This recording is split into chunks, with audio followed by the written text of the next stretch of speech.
Good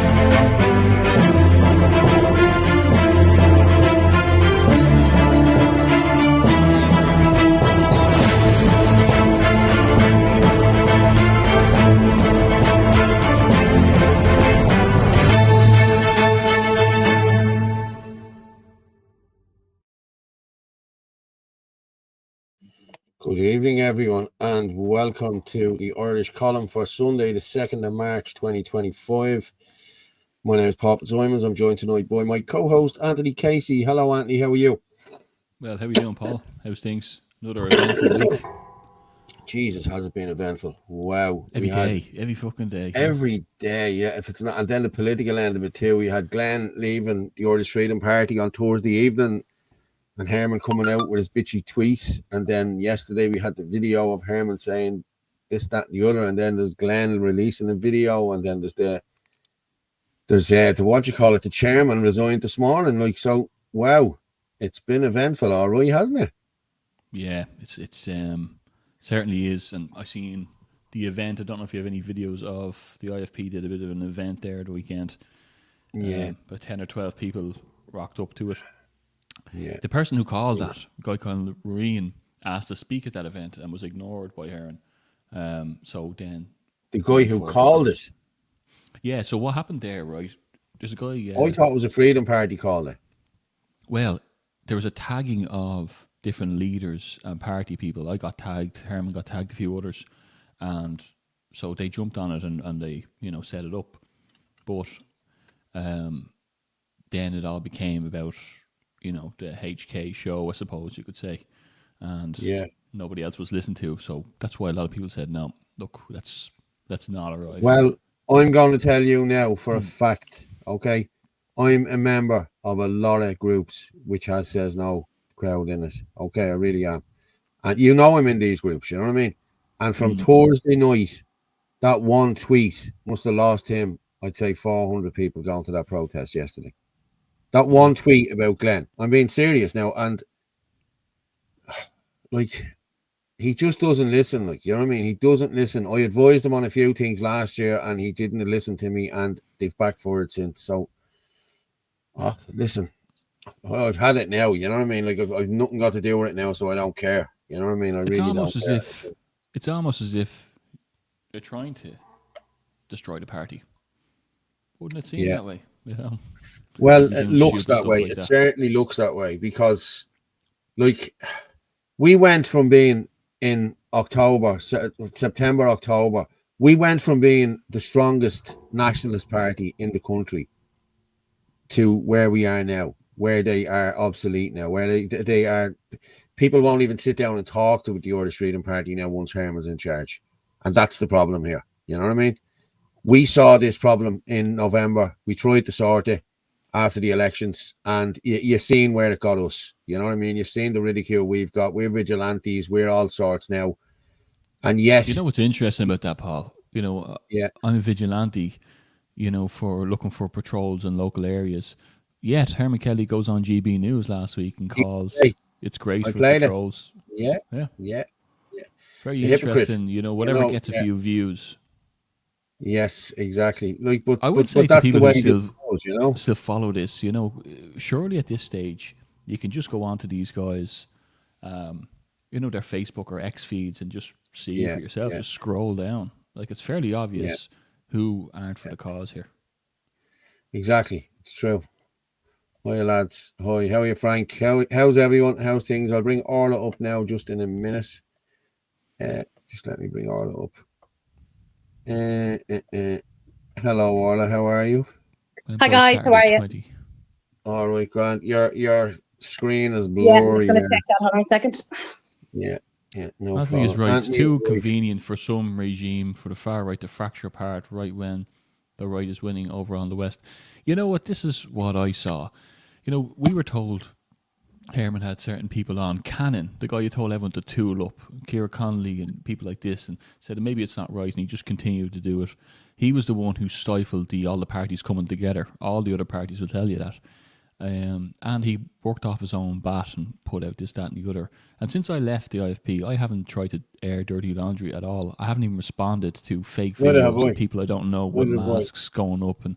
And so the problem is that he's being found out now. I truly believe that these certain people are planted here.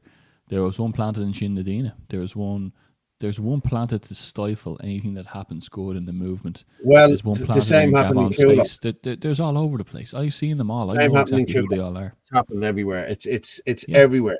There's infiltrators everywhere. Yeah. Like, listen, we tried to set up Reclaim Ireland all them years ago, and we had an infiltrator in there that put a spanner in the works, and we weren't allowed to set it up. You know what I mean? Because he hadn't put the stuff in on time, and we found out afterwards he was Sinn Féin, ex-Sinn Féin or something like that. So, listen, they're everywhere, and you have to weed them out. That's the thing. You have to weed them out. You know what I mean? And this is it. This is the lesson we're learning. They do more damage if you try to be the bigger person, and people say, don't take it privately. These people won't take it privately because that's their job, to air it out. And you're going to see there's a few videos here of one trying to attempt to dirty our name. You know, I've been called out all week online, and that's nothing new. You get a lot of that from lefties, but to get it from nationalists, you know, so-called nationalists, trying to dirty your name as the parties are going up. Anyway, these people won't pick the phone to me, nor will they stand in front of me, and likewise any of us, because they don't do that. They're on X, they're on Twitter, they're on Facebook. Yeah. I did have someone from the IFP reach out to me today, and listen, they told me that it's not good. You know what I mean? It's not good. You know what I mean?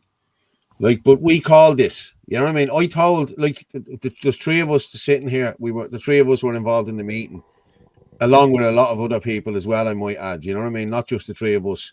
And we spoke, and I told you exactly how this was going to play out. And here we are. Is this how it has played out? Like I said, I told you. You know what I mean? This is not, you know, this is the Herman Kelly show. You know what I mean? It's not freedom of the nation. You know, sorry. Yeah, and it is important to say that this fallout happened way before.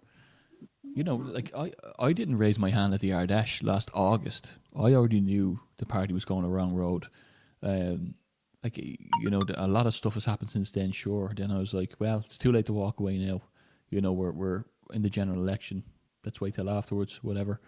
But the closer you got, the more I saw that something is odd there. That there's people that are unmovable around this industry, around this network movement, and they all serve a purpose, but not for Ireland.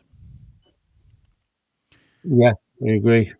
I just need to put this on silent because I think Ryan is ringing me, but I can't talk to you now, mate.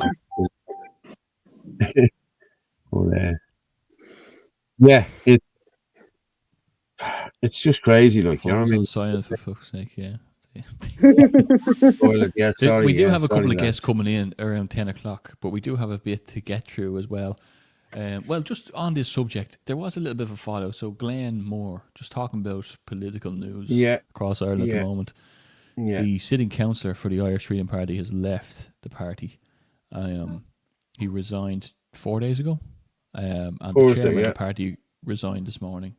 Now, the resignation of Glenn was as much like my resignation, where I was unhappy with the leadership of the party's direction, but more or less the same thing. Now, the reaction from Herman was similar to mine, I suppose, where he called out online, but this time he put a nasty message in front of everyone to see.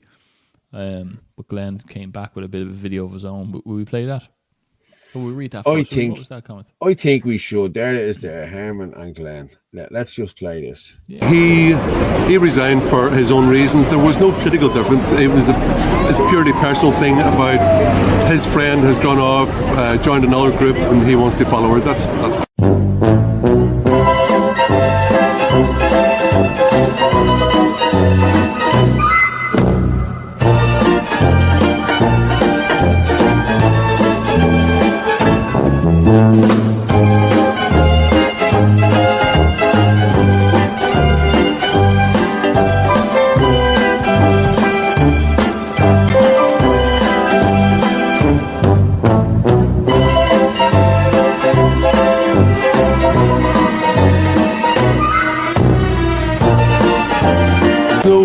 political difference. Now, you must be his friend, are you, Orla? Because it must be you that he's following. His friend has gone off. Yes, I did message Glenn, and I told him I'm going to jump off a cliff soon. So I hope he's going to be there with me. Come on, like, you know what I mean? Glenn is a grown man. He can make his own decisions what he wants to do. Yeah. But this is what happens. This is the shite that goes around Twitter, and it's getting pushed out there, and people are asking you what happened here, and I heard this happened, and I heard that happened. Anyone that was in Rosslare with me last Saturday heard what happened, because I told them all the truth, and there was IFP members standing there as well when I told them the truth. So a lot of people found out the truth from me last Saturday, so who didn't know the truth. You know what I mean? Like, they all thought that we went their separate ways, and we set up this political party, and we set up Sinn Féin and a vigilante group, and whereas that's not what happened at all. Sinn Féin was already formed before we left the party. We sat in a room, in a room like this, with 8 of us or 9 of us in that room, and we spoke about this a month before the election, and we were talked down, weren't we, Anthony? We were leaving the party. I'll tell you, that's what happened. More about this, right? So I obviously did the Sinn Féin video while I was with the Irish Freedom Party.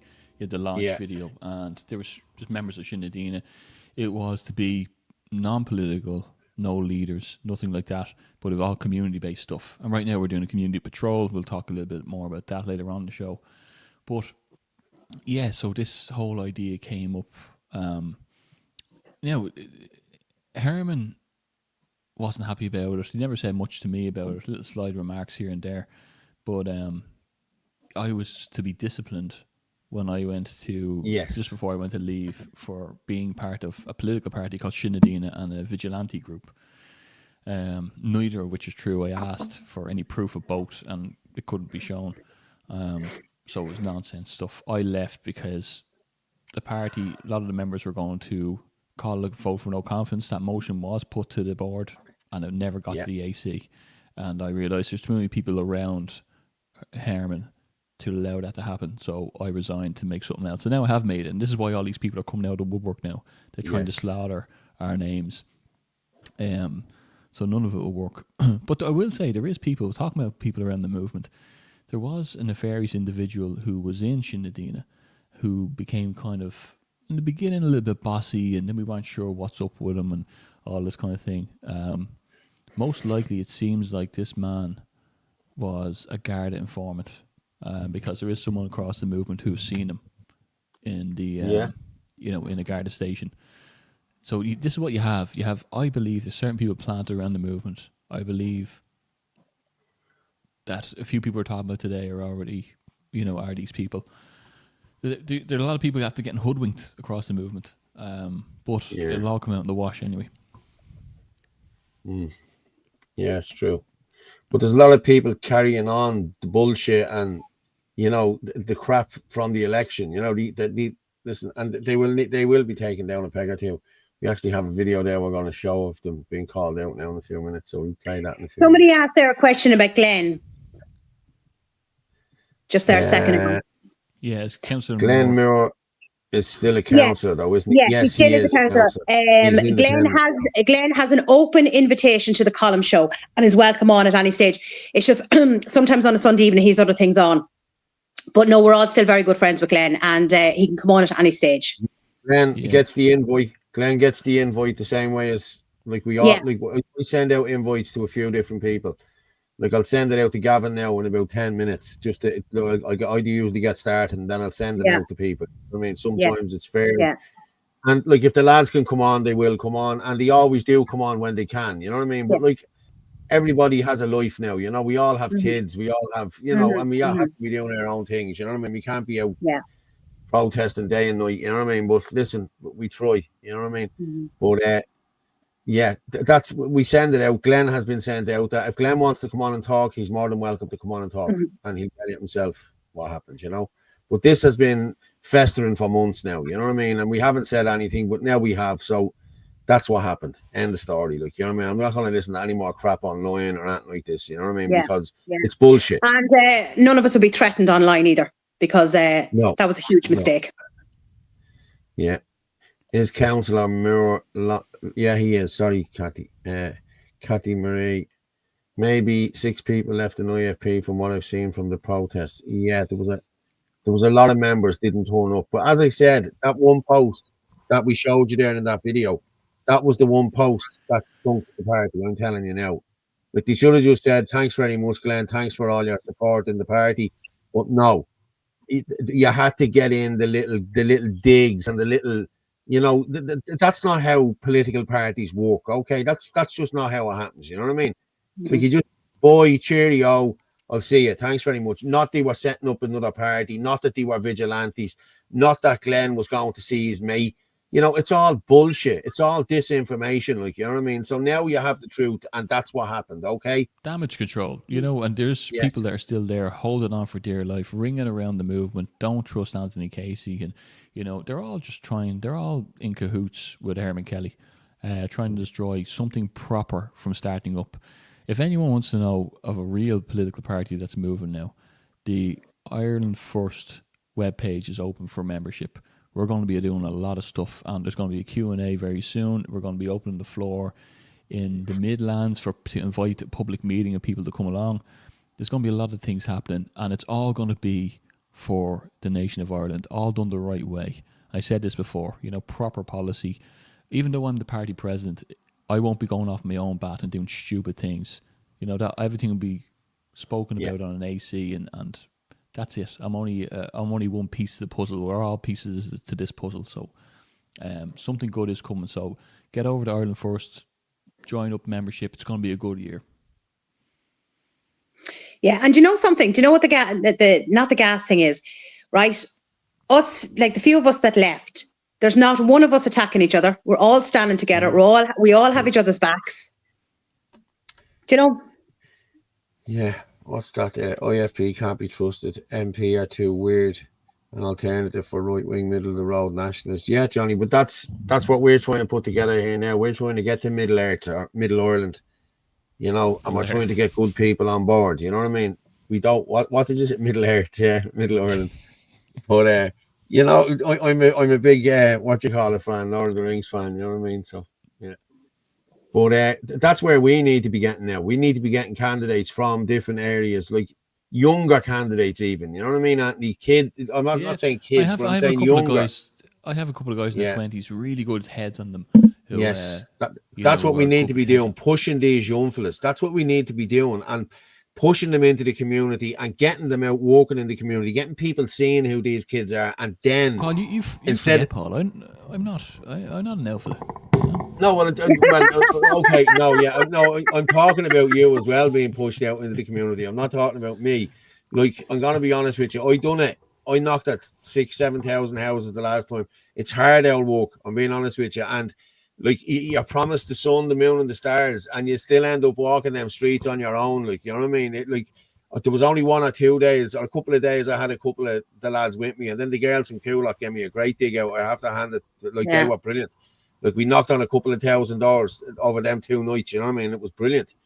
But it's a bit hard now, you know what I mean? I'd rather if we could get a young fella in the area with a good head on his shoulders, whereas he has they can't throw shit up at him that, he has previous convictions for this shit and that shit, and a little squeaky clean young fella that we can push, you know what I mean? And a good young fella that'll push what we want, you know what I mean? Well, I'm not saying what we want, what he wants as well, you know what I mean? A good nationalist movement, that's what we need, and we need to be pushing them younger candidates. That's my 10 cents. Yeah, and what I'm going to do is I'm going to put in the Ireland First website that anyone can go over. There's not a whole lot on it at the moment because it's a landing page, but there's a lot of good stuff coming. Yeah, it's okay, Ken. Glenn is fine. He's grand. Him and Martin are very good friends. Yeah, Liz, I'll be honest with you, all the fighting needs to stop. It's destroying the progress. That's why I follow different groups. Have no interest at the movement for protesting, as it isn't changing anything. I do agree with you, but I joined the Patriots of Ireland there a couple of weeks ago. A lot of the Says No groups are in it, and we called protest in Rosslare last week, and the guards put out a thing last week saying the protest was called off, and told the people of Rosslare the whole lot. Like, I knew people that were coming out from Rosslare, and they were told on Friday that was cancelled, and we ended up getting 60 people. Now, listen. 60 people done the same job as 1,000 people. I don't care what anyone says. You know what I mean? It was a bit disheartening. The lefties were all over it. But hey, that's going to happen. That's going to happen. Like, you know what I mean? And then you had Herman's protest yesterday. So they're having a field day now, Ireland against fascism, and Charlotte and that one in the wheelchair, the bleeding nun. They're all having a field day on it. You know, like, protests don't work unless you're going to shut down the whole country. And that's my take on it. If you're going to do a protest, you need to do it right. You need to stop the port, the airport, train stations, everything. You stop everything at the one time. That's how you get this to stop. You know, like the water, like remember the water charges. Like look at the thousands and thousands and thousands were out on the streets. Yeah. Like that's what we need. There's no point in having a protest if there's like 80 people at it. Like, you know. Someone just said they liked me mug. Do you see it there? What's on your mug? Hold on, I have to look at the telly. That's me and Shauna, my eldest one. Okay. And it has on this side, best daddy ever. My daddy is the best. It's deadly. But when we move on there, Anthony, sorry, Ryan is at the same. Paul Fitz was called far right. And I'm right so far, Ryan, haven't I? Well used to that, Ryan. Yeah, I wanted to talk to, if she's on there, Davina, she is on. Davina, if you can get in contact with us on the number there, you know what I mean? I want to have a chat with you about, you're on to me all the time about USAID, and I think you would be a great candidate to dig into a bit of stuff there for me if you could. But if you can get in contact with me. I was only talking to someone this evening, I said I'd reach out to you, so I'm reaching out to you there now. So, Paul Herman has puppets squealing for him in some WhatsApp groups. One lad, Luke, in particular, yesterday. There you go. I didn't mention it, but listen, we've had our fair dealings with him as well. Did you have a video of the outcome of that? I have it there. I'm not sure if you had it there, Paul. Is this the James Conway one? Yeah. Hang on there. Have you put it up? Because I can save it here now and put it up. Yeah, you save and put it up. I have put up Shane James's one. There was something there tonight about it, but that your mic crackling, is it? There we go. Is it my mic crackling? Yeah, there's a little bit of crackling. I don't know where it's coming from. Is it from you, Anthony? No, it's it's definitely Paul. It's Paul, yeah. Let me just grab this here because I've loads of videos here. Do members of New Ireland First get memberships cards? It's a good question. I'll check that out and come back to you. I'm a new member, so. You'd have to be getting. Yeah. You'd have to be getting new membership cards. Yeah, I still have me. What you call it one there. Hey, listen, you never know. See the page. I haven't joined any party yet now. Sure, I could just move back into the IFP there now. You know what I mean, lads? If I'll see the headlines tomorrow. I still have my IFP membership as well. I still have it. Yeah. No, I'm joking, lads. I'm joking. I'm done with my mic low, is it? There's my mic up to the max. I'm with us now. Yeah. Well, here's what the outcome of this Luke thing was. Luke was in a group earlier on trying to give a bit of stick, and he was ran out of the group. So we'll just play this and come back. Hello, everyone. Well, there was a bit of a disturbance on the Conway's Farm group tonight. A gentleman called Luke O'Connor accused two friends of mine of having an affair. And then when I rang him, he went on to tell me I was a shithouse and he'd bait me any time and all the rest of it. And you know, I'm out on bail at the moment, but I'm itching for a fight. So Luke, we're going to have a charity boxing night. You choose the charity. I would recommend Rehab Care because you'll be fucking needing it. And I'm going to tag John Connors in this. He can referee. I'd be only delighted. We'll call it a right-wing fight night. All right? So you have all your little fucking insults thrown in this evening. You're going to do this, you're going to do that. You reckon I'll do fuck all. So let's have a good fight and let's do it for charity. I would recommend Rehab Care. Or some sort of charity that looks after you when you're bet like a fucking dog.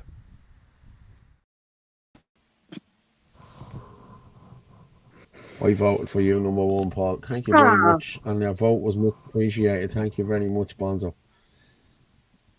Good stuff, Davina. A follow up to that was Shane. Jamesy, that seems like a great incentive, a great charity night, the right wing fight night for homeless charities in Ireland. You know, housing the Irish first. I'll call out Herman Kelly if he'd like to have a white collar boxing night, or any other right wing nationalist that'd like to keep causing divide or accusing Sinn Féin of anything. You know. It's we the people, not you or I. And if it's for a charity like the homeless in Ireland, housing the Irish first, looking after the Irish first, that money would be well spent, wouldn't it? Well done, Shane James. Good man. Yeah. I hope you're not sitting here waiting for me to call someone out now, are you? You can look right off. You know what I mean? No, you're not backing out of this. Now, you told me, Paul, you're going to challenge two people. No, you did, Paul. Now, come on now. Was that with one arm behind me back? Wasn't it? I was only doing two of them, was it? Plenty of people to call out, unfortunately, but anyway. Listen, we'll see there's a where lot it goes. of people I'd like to deal with it, you know what I mean? But hey, listen. Anthony, there's a bit of a noise thing there to your mic. Is there? Is it any better? I was told to hire it better up now, yeah. Better back now, on lower, Yeah. Okay. Yeah. But if anyone wants to contact us there, you contact us on 089 203 1521. And I have to say, a lot of people are contacting me on that. Kathy will take them as well. Kathy will take you. Kathy who? Kathy. Oh, Kathy, that was with us.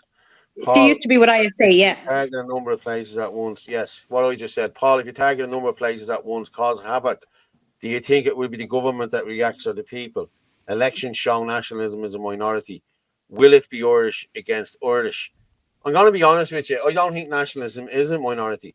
People are just afraid to come out and help. Like, I'm going to be honest with you. The amount of pats on the back I get off people, and people that weren't on my side 2 and 3 years ago, they're telling me now you were right, Paul. You know what I mean? You know, so, you know what I mean? Oh, what was that? Oh, Paul versus Fitz versus Herman. Listen, Paul versus Coiler. Jesus, there could be a load of them I could be thrown out there. Sure, how many people is fighting with me at this moment in time? You know what I mean? Should we have Colleen, Sean Crow? We could have any amount. Jesus, I'm going to be honest. I'd never get them all. I'd never get through them all in one night, lads. You know what I mean? I wouldn't. You know? You'd be tired. I'm good, not that good, you know? I'm good. Oh. You know, a few points, you never know. You know what I mean?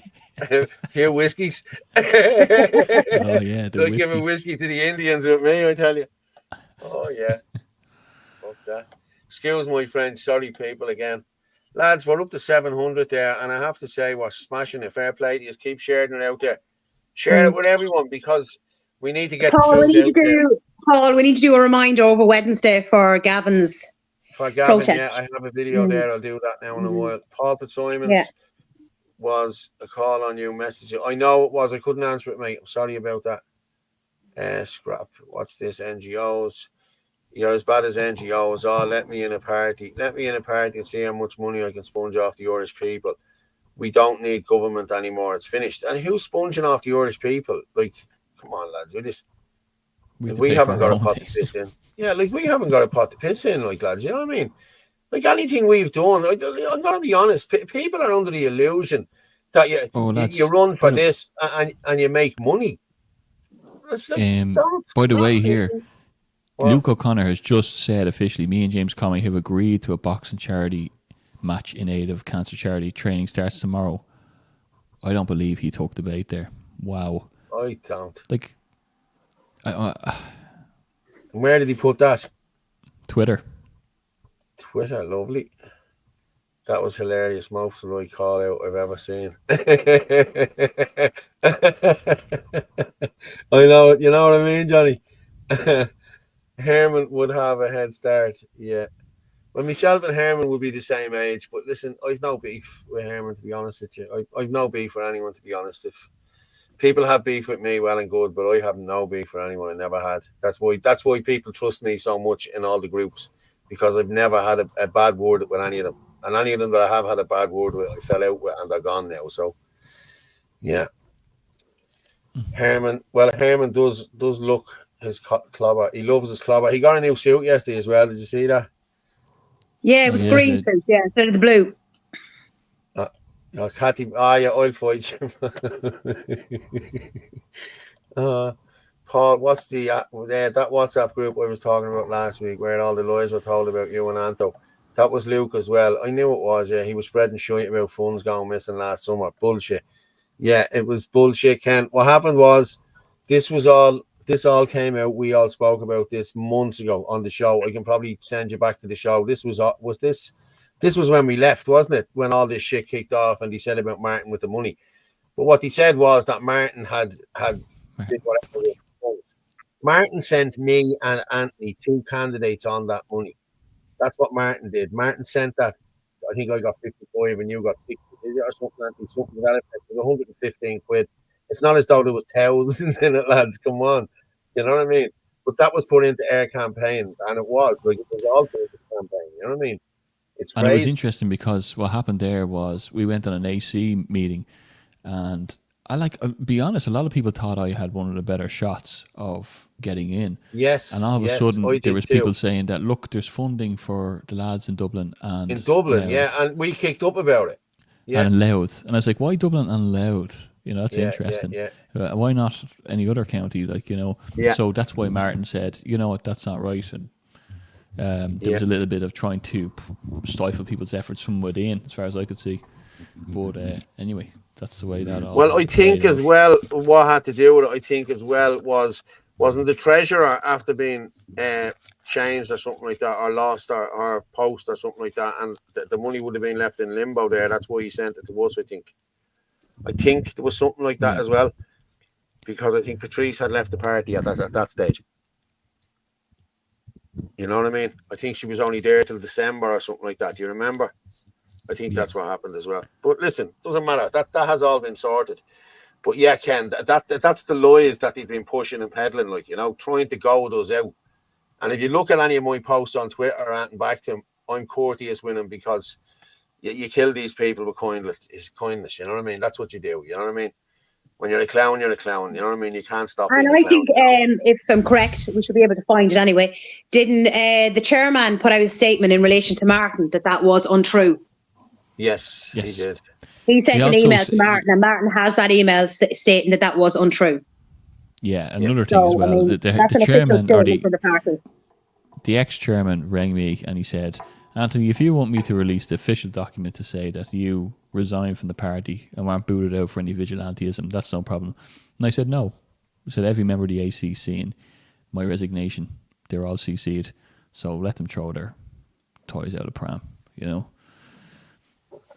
Somebody's just saying, Orange Edition, come on, Paul, elections and protests show differently. Just because a couple of people say they support you doesn't mean the country does. Okay, I get that. Yeah, I do get that. You know what I mean? But, you know, do you want these migrant centres in your area, Orange Edition? Are you okay with that? You know, because I'm not okay with that. And the majority of the people that stand with me are not okay with that. But if you're okay with that, well, then what? Does that make everything okay then? Just because you're okay with it? Like, there's none in Fox Rock. There's none anywhere out there in the posh areas. They're all in our areas, in underprivileged areas. So come back in and tell me, are you okay with the mass plantation of this country? You know, and then we'll see. Lorraine O'Sullivan. Luke is a brave man. I'll give him that. He sure is. He sure is. Or else Dutch Gold is on special in Aldi this week. You know what I mean? And he's after getting his employee. He's after getting his social early or something like that. You know, yeah. Hey, if I know that. But Paul Simons is just setting up a channel on my channel on Facebook. Okay, if I can help you tomorrow, I will. I used to teach preschool, saw more maturity in the playground than all the big men wanting to fight. I will take them all on after I finish it off the game. You're all right. I'm staying well back. Don't put me in there with Adele Gillick. You're all right. That's grand. You know, no problem, Adele. But listen, if this is how the men want to sort it out, Adele, there's nothing we can really do about it. Let's be honest. You know what I mean? So, Anthony, it's all great standing. It's all great sitting online slagging people off. You know what I mean? And listen, push comes to shove. Let's see. You know. Anthony, what was said about you? About this boxing match? What was said? The boxing match. Nothing was said about. Yeah, like, no. What was put up? Like, what was said about you? By Luke? Yeah. Oh, you just said something. Nonsense. You just said something went up there. Oh no, that's the video. Oh no, just video. Luke saying that he just announcing that he's doing a boxing fight with James Conway. Yeah. On Twitter. Oh, sorry. I thought it was against you. No. Oh, right. Okay. Sorry. Just the way it was described. Lads are flying it there. Yeah. Have we? Do you know what I wanted to just talk about? I wanted to talk about. Have you seen what's going on in Ukraine? The way they're taking the kids off the street and everything. Yeah, I saw that. Was it some young lad? Like anyone who is condoning this war in Ukraine, like, needs to look at this shit. Like, these kids are getting taken off the street. I'll play this video when we come back. Like, there's actually two of them. I'll play this one first.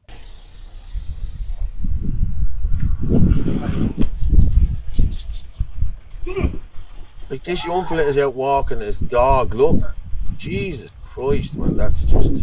Sorry, shouldn't have said that. Oh my God.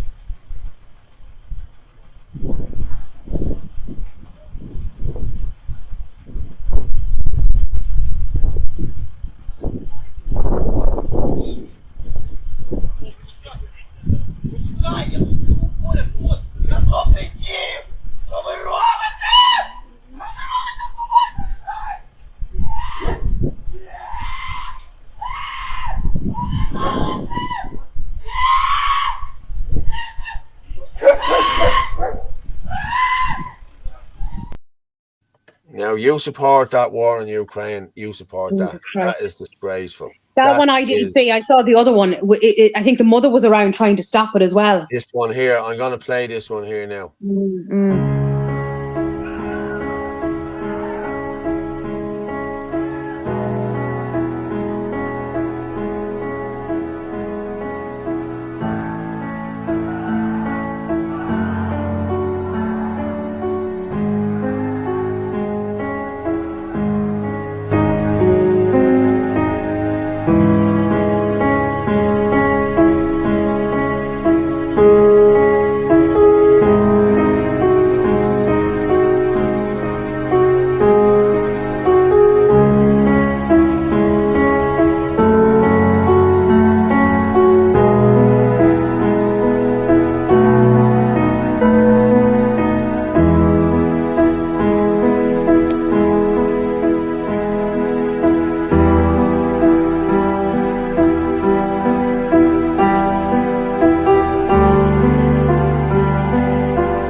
Somebody just asked there, I think the question was missed. Anthony, what's the party stance on EU membership?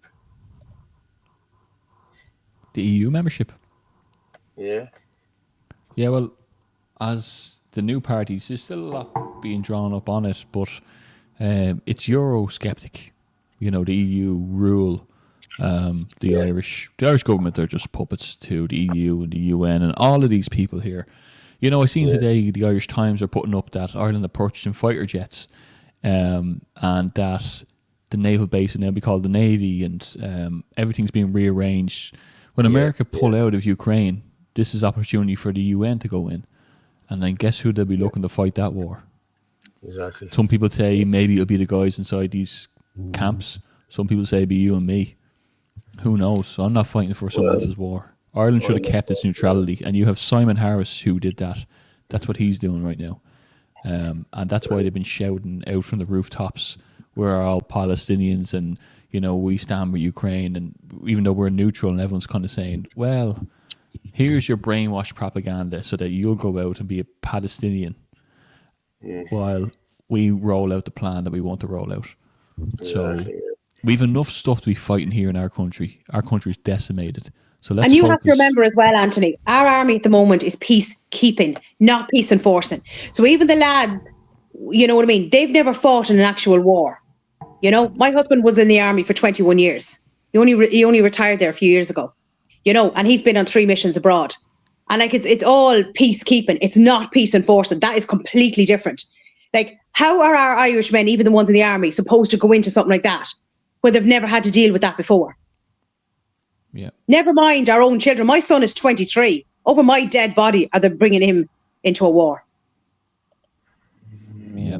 Well, I've 3 now. I've 3 young kids, like, so it'll be them that'll be going in, you know what I mean? And I don't want that crap, you know what I mean? No, I don't. As much as I don't want them going to Australia and leaving us, you know, I'd rather see them doing that than going to war, you know? And you have to remember as well, all this stuff now about this gender neutral and all this other stuff now.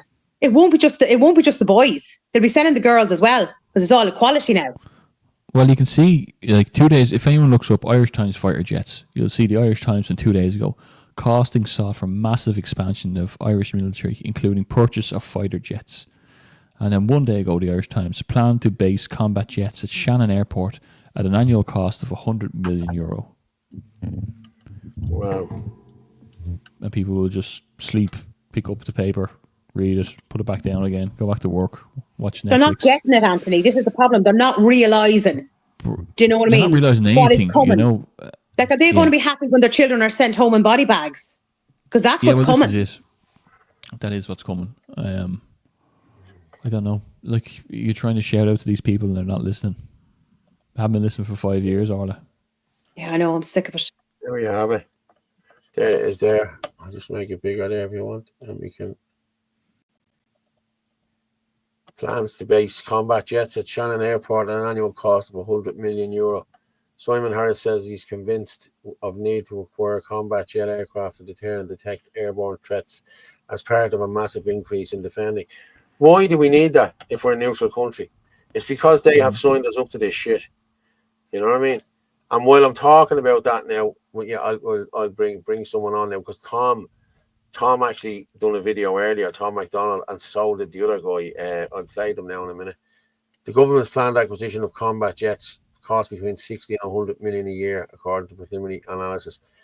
Like, if we were in government, we'd have to, like, Anthony, we'd have to, the spend and the budget for the military would have to go through the roof. Like, we have to have a better military here.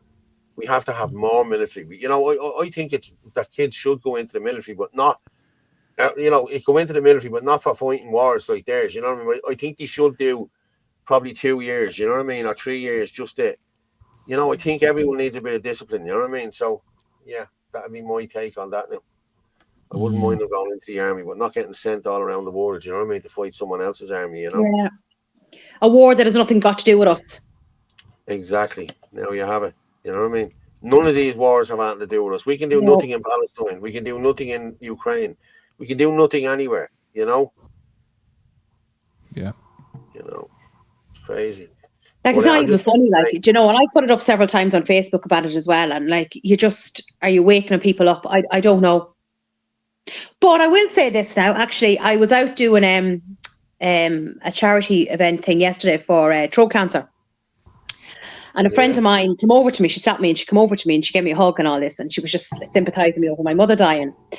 And she just said, like, you know, she said, fair play to you for all the stuff you're putting out there.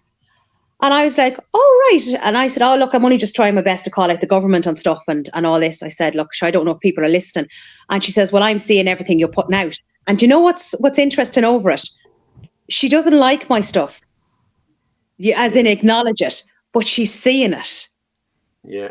So I think it just goes to show how many people are seeing our stuff without us realising. There's a lot of people out there who don't want to be seen liking something, you know, but they're still seeing it, you know? Because there is sometimes you feel like you're banging your head against a wall. Paul, you go to prison or conscripts? What are you talking about? I don't know what you mean. If you don't conscript, yeah, in some countries, yeah. Oh, I don't know. No.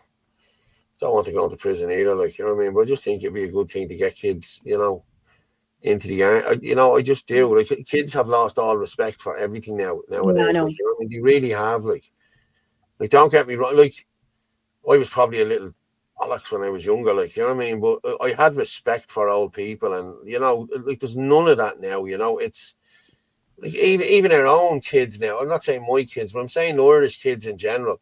They just have no respect for anybody. Like, you know what I mean? It's Yeah, really, I know. Yeah, I know. you know, it's gone wrong. You know what I mean? So I just think we need to get a bit There's of very respect. few people have respect for anyone out there anymore. Do you know what I mean?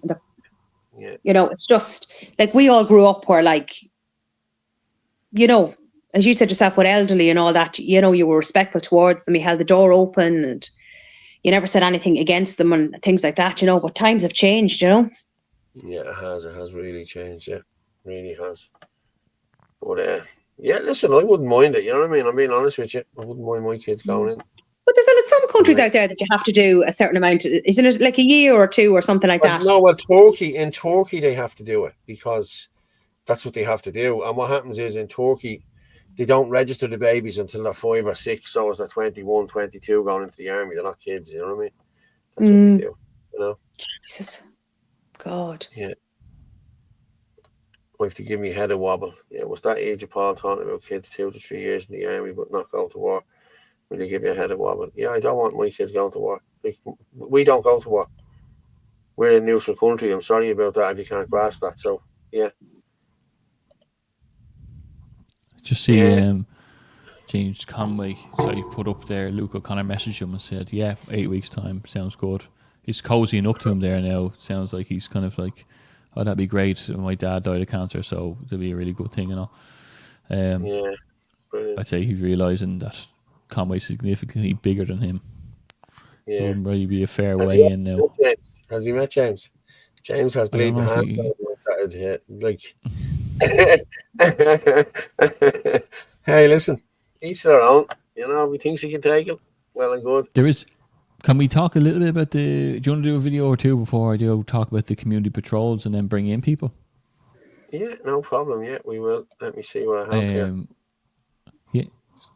We're going to play, listen. Yeah, go ahead. We have a couple of guests coming on. We're going to just play Trump from the other night. It's only a minute and a half. So this was epic. This was just amazing. Thank you, Mr. President. Prime Minister Starmer claimed repeatedly that his government believes in free speech and was not engaged in censorship. But his country's government arrests people for memes and thought crimes, and even more worrisome is pressuring American companies to censor Americans on its behalf. How can he be a reliable, trustworthy partner when he says things that are demonstrably false on such an important topic? Well, we actually spoke to him about that yesterday, and we thought they took it very, very much too far. JD was very strong on it. So was I. So was Marco. And we've been speaking to him about it. Marco, would you like to say something about it? We have concerns, obviously, with the conduct of those, particularly as it impacts Americans. And there's real concern that American speech, which is online, could fall into the hands of British or any country's jurisdiction. And so this is a point the Vice President made at Munich, and I think is a very compelling one, that what unites us with Europe, as much as anything else, is these shared values, and one of them being free speech. And so if Americans are threatened by it, we're going to need to take action in that regard. JD? It's actually a very important question. We spoke about this in detail with the Prime Minister, the Foreign Secretary, and others at lunch yesterday. And I know that Secretary of Commerce Lutnick followed up in private meetings last night. This is really important. We believe Americans have the right to speak their mind, even if we in this room disagree with them. They have the right to speak their mind in the public square, which is often online these days. And we're going to defend that right as it pertains to American companies and American citizens vigorously if we have to. I do think that under the President's leadership, we're going to find common ground with our friends in the UK on this question, but it remains to be seen. The principle that will guide us is we believe in free speech in this country, and we'll fight for it for American citizens. Mr. President. Yeah. Yeah, I thought that was the Trump one taking down Zelensky, but it wasn't. It was even better again. It was them taking down this bullshit of the free speech. You know, Starmer has arrested people and locked people up for years on end here now, you know, the last 6 months. Like, and these are calling them out. That's what you need to do. And you need them getting in here and calling out what's going on here in Ireland as well, you know. Like, Fair got a follow last week off General Mike Flynn. You know General Mike Flynn? One of Trump's men. Yeah, General Mike Flynn. Yeah. That's the one. He threw him out of like Biden and all got rid of him and said he was part of Russiagate and all that shit, and it turned out to be not true, you know. But Trump, they are really starting to do it. But Elon Musk, I'm just going to go with more. I'll tell you where I'm going to go. I'm going to go with Irish Doge. Okay, so this is the Nick Delahanty just talking about this, that we already have an Irish Doge and it's gone now. So everyone's talking about Elon Musk and his Department of Government Efficiency, so much so that calls for an Irish Doge are getting louder. The truth is, we already had one, and it was called Benefax. But the problem was it worked too well, so they shut it down. Every year, the Irish government pours about 20 billion euros into non-profits. But where does it go? Who gets what? How much? Before Benefax, nobody knew, not even the government, and one woman changed everything. Organisation Benefax has built the first ever comprehensive database of Irish non-profit organisations.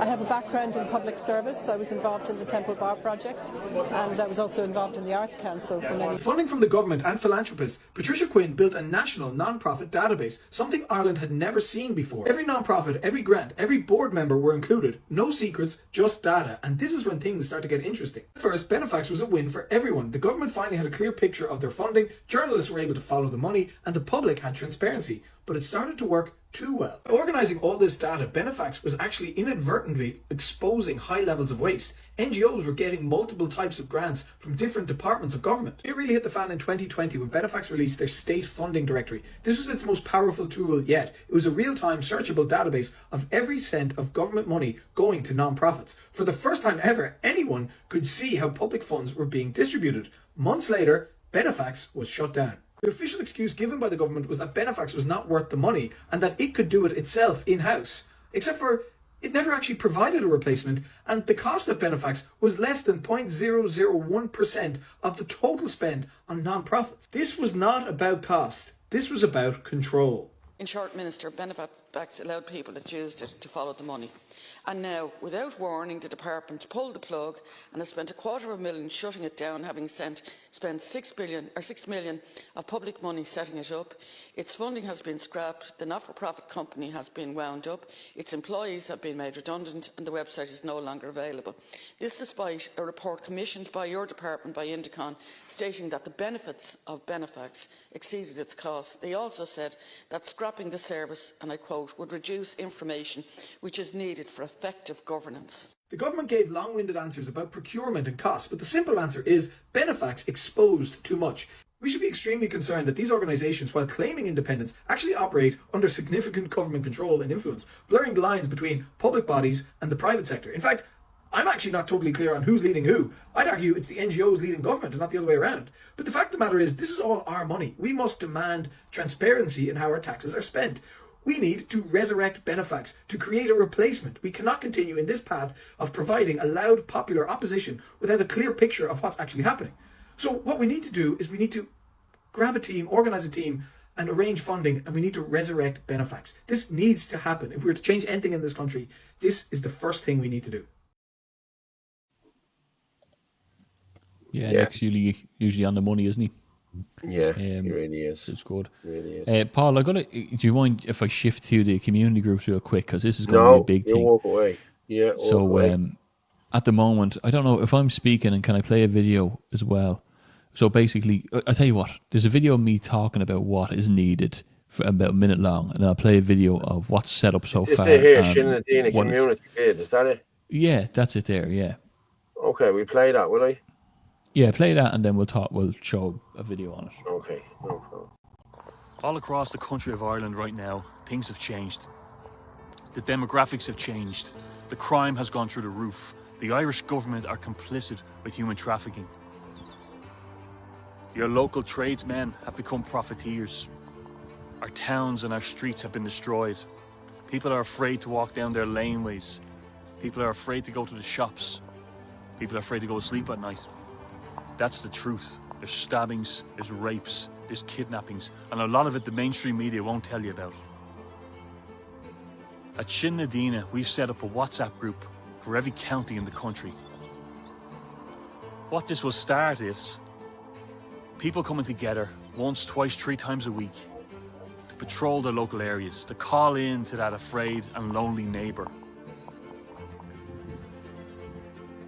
Unfortunately, a lot of people would rather wait until it lands on their doorstep before they act. But luckily, not everyone's willing to take that risk. So, if you want to do something, be part of the solution, be proactive, join your local area WhatsApp group, because the Guardians of Peace won't do it for you.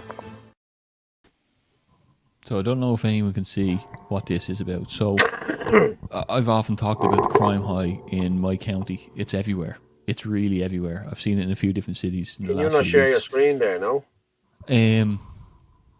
Don't know. Can you Here, I'll share play. screen?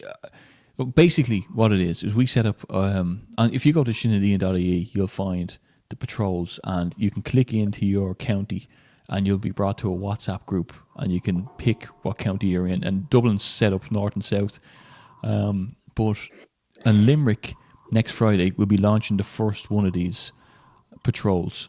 So at 7 p.m. next Friday in Limerick, we'll all get together, high vises. This will be the template for what's going on, for what we're going to do. So you can see here.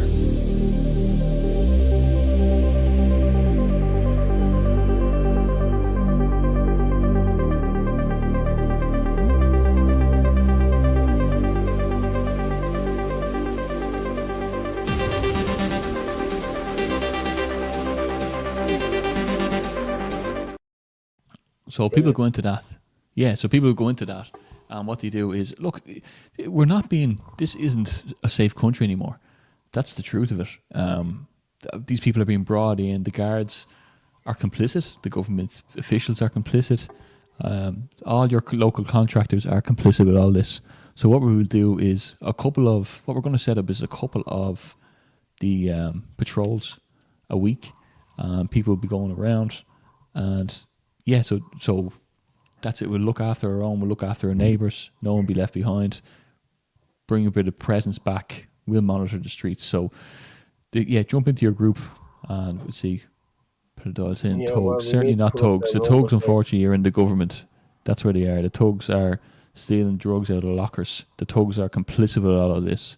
The crime is through the roof, not because of these patrol groups, because of what's being allowed to happen in this country.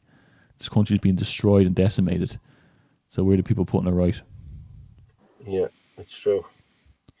Like the lads are doing it on the street now, and they're getting in town. That I'll be honest, I don't agree with the live TikToks now. Like if you're gonna do it, just do it. You know what I mean? And like video if you want a video of it, but like the live things, then the guards know where they are, and the guards are harassing them, and there's an argument with the guards. Like the less interaction with the guards, the better here. You know what I mean? Listen, you're doing it because there's no guards there. Yes, the lads in town are doing it, and there's 6 and 8 guards following them around. Like, you know what I mean? Where's there's no logic in that. You know what I mean? Just stop and let the 6 or 8 guards do the job. You know what I mean? They're there, let them do it. You know what I mean? There's no need for you to be there if they're there, you know? Look, everyone should go into their WhatsApp group. You'll find it if you go onto my TikTok or if you go onto the Shinadine.ie, now there's a lot of the Leinster ones up, the rest will be up there. But I can send you, message me, I've been sending these things all week. I'll guide you to your group. What will happen is you'll do a 10-second video, 15-second video to the admin of that group, just saying who you are to protect you and everyone else in there. And that's it. Turn up on Friday in Limerick, because it'll be very important. This will show the template so everyone can go away from Limerick knowing what to do in their local area. And we'll get to you if we can as well with the high visits to Shinadine badges. There'll be no fighting. There'll be no arguing with people on the street, because they will set up this kind of thing. What's the crack from Belfast? Yeah, if you're asking, there's one in Belfast as well set up. So, so the first one next Friday, hopefully get a bit of the coverage. Everyone come out there, support it. There'll be a bit of footage being done. I think Irish Colin might be there, Paul. Hopefully, we'll get a bit of footage there, a few interviews. And that's it. There's nothing scary about it. There'll be old women there. There'll be young men there.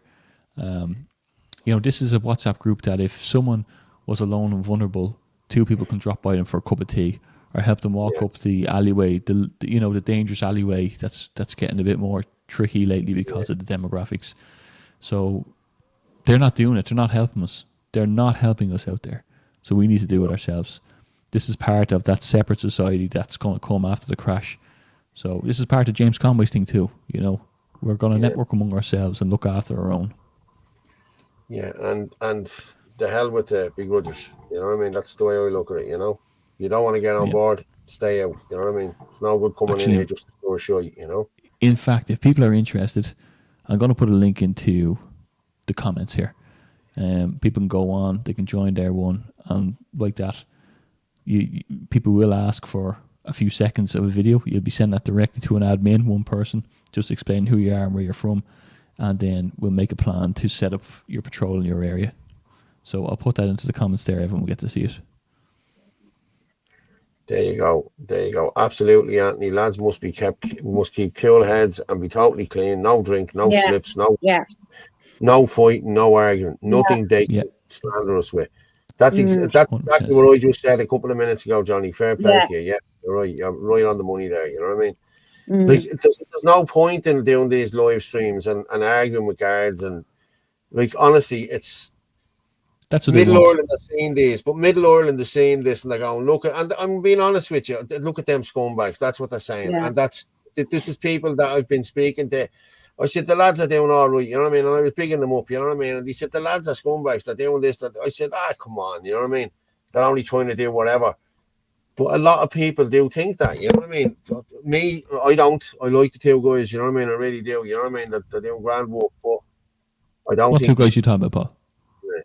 Paul and Tinker, I think it is. That's what somebody put in, scumbag, Paul and Tinker. In there a few minutes ago, and I like them, you know. I get on well with them, but they're good, they're all right, you know what I mean? They can't be a bit argumentative, but hey, can't we all? But I just wish that they didn't live stream it, you know what I mean? Because no, it doesn't look good. I don't think it's a good look, you know what I mean? I really don't, you know. That's just my opinion. So, you know what I mean? The same way as you're not going to live stream Shin Nadina, people are just going to know you're in the area, you know what I mean? And that's it, end of story, you know? Yeah, look, what it's going to be is, there's not going to be a big, that's the link if anyone wants to go into it.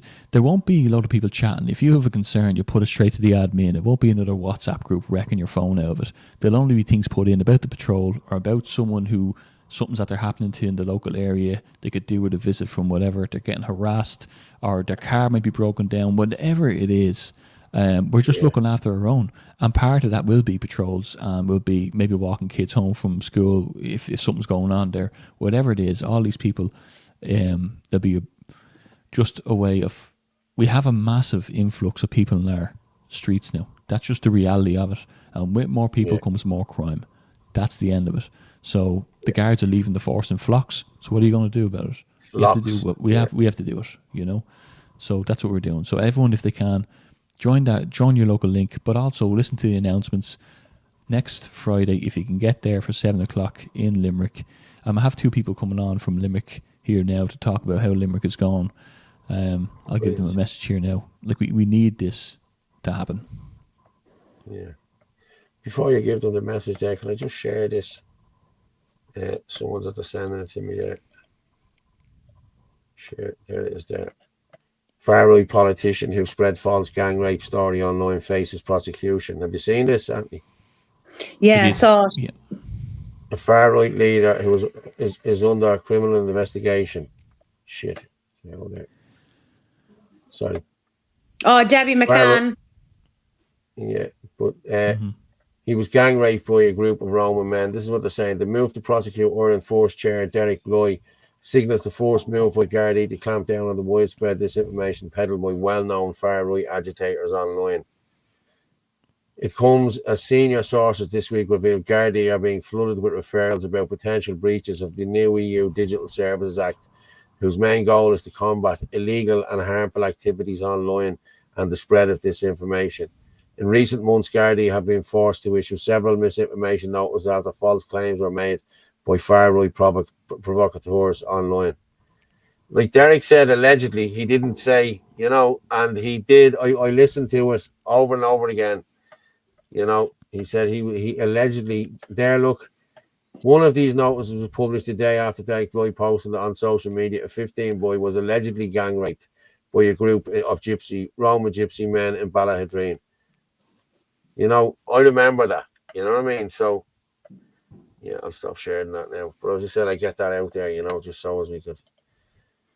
Yeah, we need a professional team, the governor, and totally accountable. Yes, I agree. Yeah, I agree. I think Jerry is on the bottom there, is he?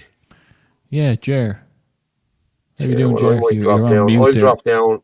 Oh, yeah. You can drop me down as well. And Orla will drop down, and you can come in and chat to Jer. Sorry, Jer, I just got rid of you there for a minute. If you turn your phone sideways, you'll get a wide angle. Try it. No, he can't. he's at hitting the power button or something, like, you know what I mean? He dropped it into his point. You know what? I'll play you a video of Jer while he's trying to come back on. Here he is. Him interviewing. Oh, yeah. Here he is now. I leave it like this. You're all right. You're all right. Go on. I'll drop down. Anthony, you walk away there, brother. How you doing, Jer? Good to see you. Well, I was waiting patiently. Yeah, no, fair play to you. Jer, I know you do a bit with the homeless there in Limerick. Do you want to talk a bit about that, when you do it and where you do it? We have an interview from you speaking to a homeless man there. I'll play in a second. And Sean's here as well. How are you, Sean? Good, how are you, lads? Good. Yeah, Jer. So I run a watch, down in Limerick, Irish Lives Matter, homeless outreach. I said we've been doing it about the last 6 or 7 months now, and it's grown. It's grown. We see an awful lot of more homeless people coming to use our service down there. So how I said I was part of a group protesting with the iPass centres and stuff that was coming into Limerick, and I kind of seen the kind of failure that our own people were facing on the streets. I have friends, homeless friends on the streets. They're in addiction and coming up to jail. No help from them at all. No help from whatsoever. And then I just seen all these iPass centres being shut up with no problem at all, breaking laws even to put them up. And down in Limerick, it was sad. So I just said, I'm not going to be one of these people that are going to be vocal and not go take action. So I decided to get the table together. I put up a few statuses on Facebook looking for help and saying what we've done. And loads of volunteers came and reached out. And we have a couple of organisations helped us, but there's a few kind of backed off due to them. Because of Irish Lives Matters, loads of organisations and people decided not to help us because it's racist and it wasn't including other nationalities and stuff. But the whole reason I set it up was for our own people, because people coming to our country were getting the help. So that's the thing. That's the thing, Jerry. Like you're saying there that there's an influx of housing of these lads coming into the country, and yet our homeless is going up and up and up, and they're being completely forgotten about. It is. Even at the table now, even at our table there, we have, our table, we don't care about skin colour or anything like that. If you're homeless and hungry, we'll feed you. But our service was mainly for the Irish people. And it's kind of, we started seeing lately the local lads not coming to the table because we have migrants coming and sometimes they're being aggressive and stuff like that. Not putting for our local lads in Limerick. So I think this is where the Sinn and Dean thing comes in as well. When we have kind of bad behaviours around. That's it. Like it's just a presence, really, isn't it? Like but in fairness to lads like yourself, and I have a video there. I'll play a few minutes of your video, Jerry. You were speaking to one of the homeless people that go to your run there. I'll play it here and we'll come back and talk a little bit about it. Hi, Yui. This is Yui. Alright? Yui comes to our table Fridays and Saturdays. Okay, Yui, we're going to ask you a question. Can you just say we give permission? We give permission to be recorded. 100%. Okay. Our service, Irish Lives Matter. Can you tell us? It's been so safe and so beautiful for so many people to be able to come to get something to eat when there was no other availability for it to happen. And that's a fact. My name is Hugh McGrath. I was born on the 24th of the 4th, 1984, and I swear to God, these people are going out of their way to do this. Don't ever let them down. Can you? Okay, another question, Louis. All right. The government. All right. Do you feel that the government is after failing you? We have no availability in hostels. No, literally. They took over the Perry Hotel up the road here. That's Limerick. The Perry Hotel is where the Ukrainians are staying. The full hotel, it's a 200-room hotel, and there isn't a single Irish person inside. And do you feel let down that you have to come here to the table while there's hotels being full? I'm sorry, I'll contradict you there. I don't mean to be rude. Yeah. I don't feel let down because at least the guys go over their way to help us. Yeah, but do you feel let down by the government that you have to come to homeless tables and migrants have been put into hotel? That ship has sailed. Yeah. That ship has sailed. So yeah. That ship has sailed. Man, only for the likes of St. Vincent de Paul, you might be lucky, you might get a sleeping bag. St. Vincent de Paul, you might get you'd be lucky if they have them in stock, you'll get a tent. So, beautiful things like that. You'll always get grub, you'll always get a lovely cup of tea, a lovely cup of coffee, and only for gentlemen like yourselves that are doing this, we'd be fucked. Do you feel we'd be fucked? Yeah. Irish citizens would be fucked.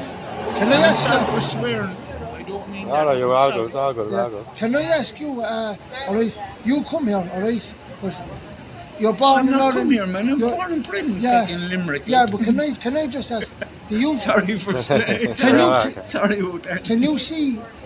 With services here in St. Vincent de Paul, the soup kitchen, can you see that there's a number growing with migrants? Yeah. Literally, imagine. What would you call it? Sorry, 1 second. When you were a kid, you could run the slide and the in the pool. Yeah. The slide's going upwards. Yeah. At this stage, it's not going downwards. It's going straight up. Like. Yeah. That's the only way it's going. Like. So, but you feel that the Irish people have been overlooked at the table? Can I say something to you without being a nuisance? No, one second. Calm a second. Yeah. Chill, bro. I'm not being rude. I want to ask you something. Yeah, go on. Look. Yeah. Look. Buildings, all buildings. Look. Full of empty buildings. Look. Yeah. Empty buildings everywhere. Dude, if they would be willing to open the door, give me a key, I've no problem paying. That's one of the guys that goes to your yeah, that's, you can hear me there. Yeah, that's Huey. He when he gets attacked an awful lot, a few tents and sleeping bags in numbers of times, and they've been taken off. And it's sad really. We have it's grown. You can see the homeless situation in Limerick growing. An awful lot of, we have 4 IPAS centres being placed in Limerick City. We have, and outside 2 of them, there's one in William Street, and we have our own lads with cups sitting outside the IPAS centres, tapping for money, hungry, nowhere to go. And you have people going in them doors, warm, fed, whatever. It's not right.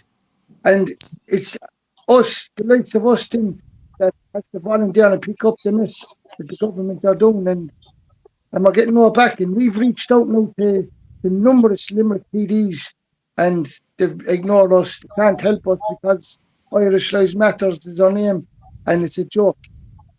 Yeah, corrupt to the core. They're ignoring the fact that we have a record number of homelessness in this country, and that the Irish citizen that have nothing in their pocket have to foot the bill to help these people out. Exactly. Like there's a thing in Limerick. They're labelling their own people. Like in Limerick, the county council and the Garda set up this initiative to sweep up the streets. That is just when we have the tappers on the street, guards come remove them. So this is the new thing that they set up called the sweep up the streets. Like if our own is a bit of dirt or something, labelling them when it's not right.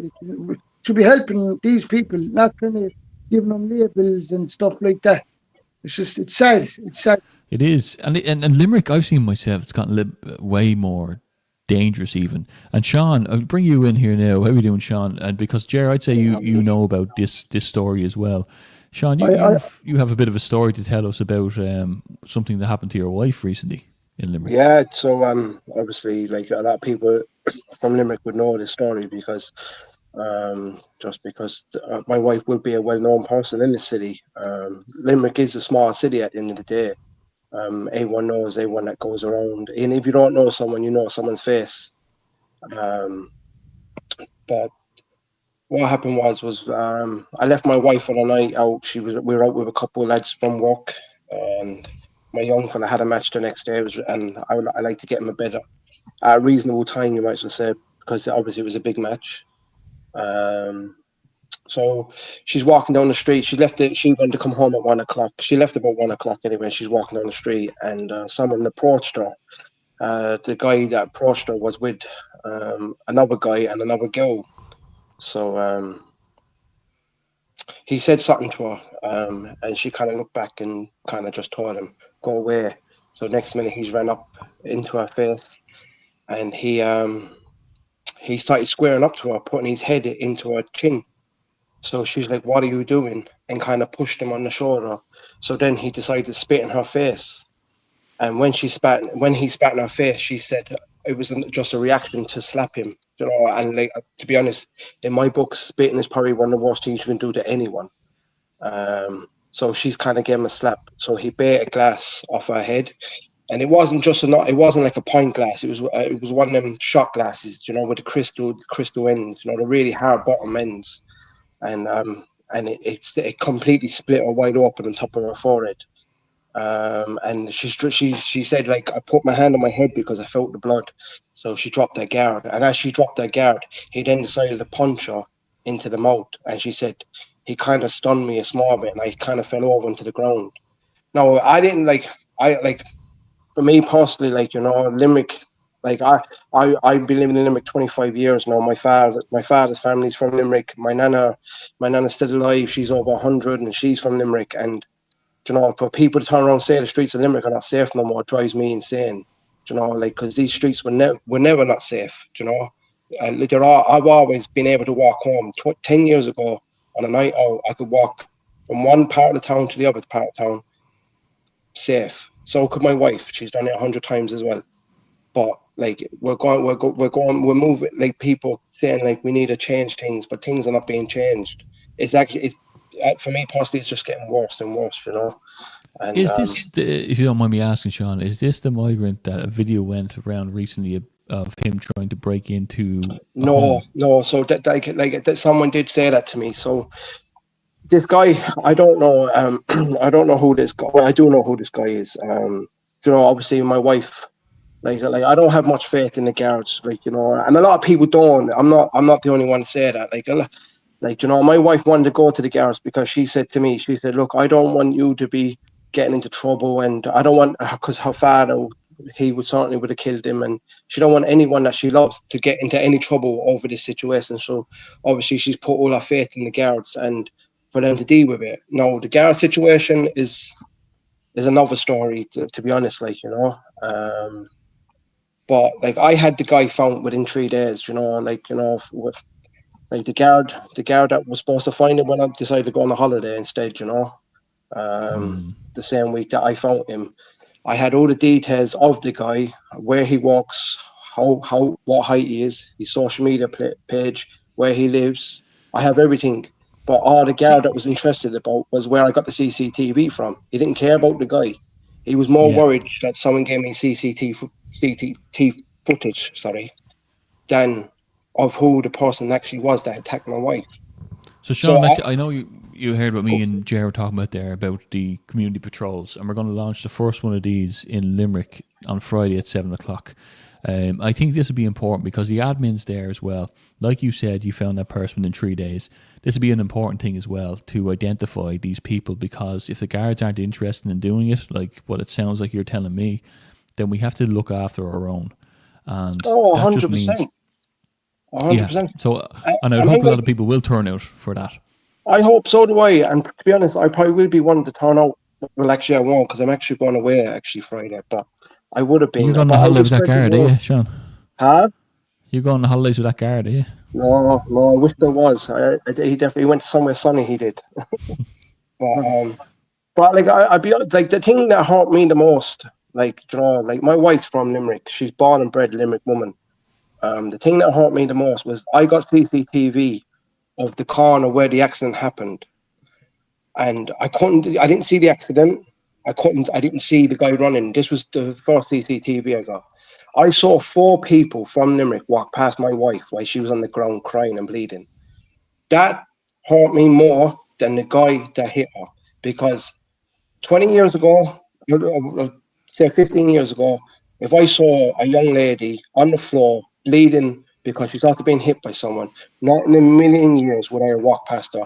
And I can count for all my friends and anyone that I know in Limerick would have done the same thing, would have said, Jesus, what's happening here? And gave my wife a bit of comfort, but my wife was left on the street. And it was sad because, to tell you what, it took me maybe 10 minutes to drive into town, maybe 5, because I did break a few red lights and stuff like that, because, to hear my wife screaming down the phone, asking me for my help, and to make it worse, the guy was with her when she was on the phone. He was screaming in the background. Well, this is the thing, Sean, where we're trying to bring back community. That's what it is. It's community patrol, community, everyone rowing together, like what Jer's doing there. Like, he's part of the community that has to take on the role of helping the homeless in our own out. This patrol as well is community, and unfortunately that's gone in Ireland. People don't talk to their neighbours anymore. They'd rather sit in and watch Netflix. And they do say, and what you said there, I think it's a Martin Luther King quote, that it's not the words of my enemies I remember, it's the silence of my friends. This is the type of thing that people are stepping over their own, and they don't care. They're just consumed with their own life. So I think 100%, yeah. Like, the community spirit's gone, the community spirit's, like, I see more people in neighbourhoods talk about their neighbours more than they support their neighbours now, Like, I own a business in Limerick, and to be honest, like, my business is well supported, like a lot of people in Limerick come into my business, but the people that would have been close to don't come to my business, it's a bit funny, it's a bit of a funny situation, And but I do find the community spirit in Limerick, well, I like to think it's still alive, to be honest, because but you can see kind of the two of you here, like that video that I was referring to earlier on was something that happened in Limerick 2 weeks ago, and just want to know what you know about this, and is this kind of common occurrences going on?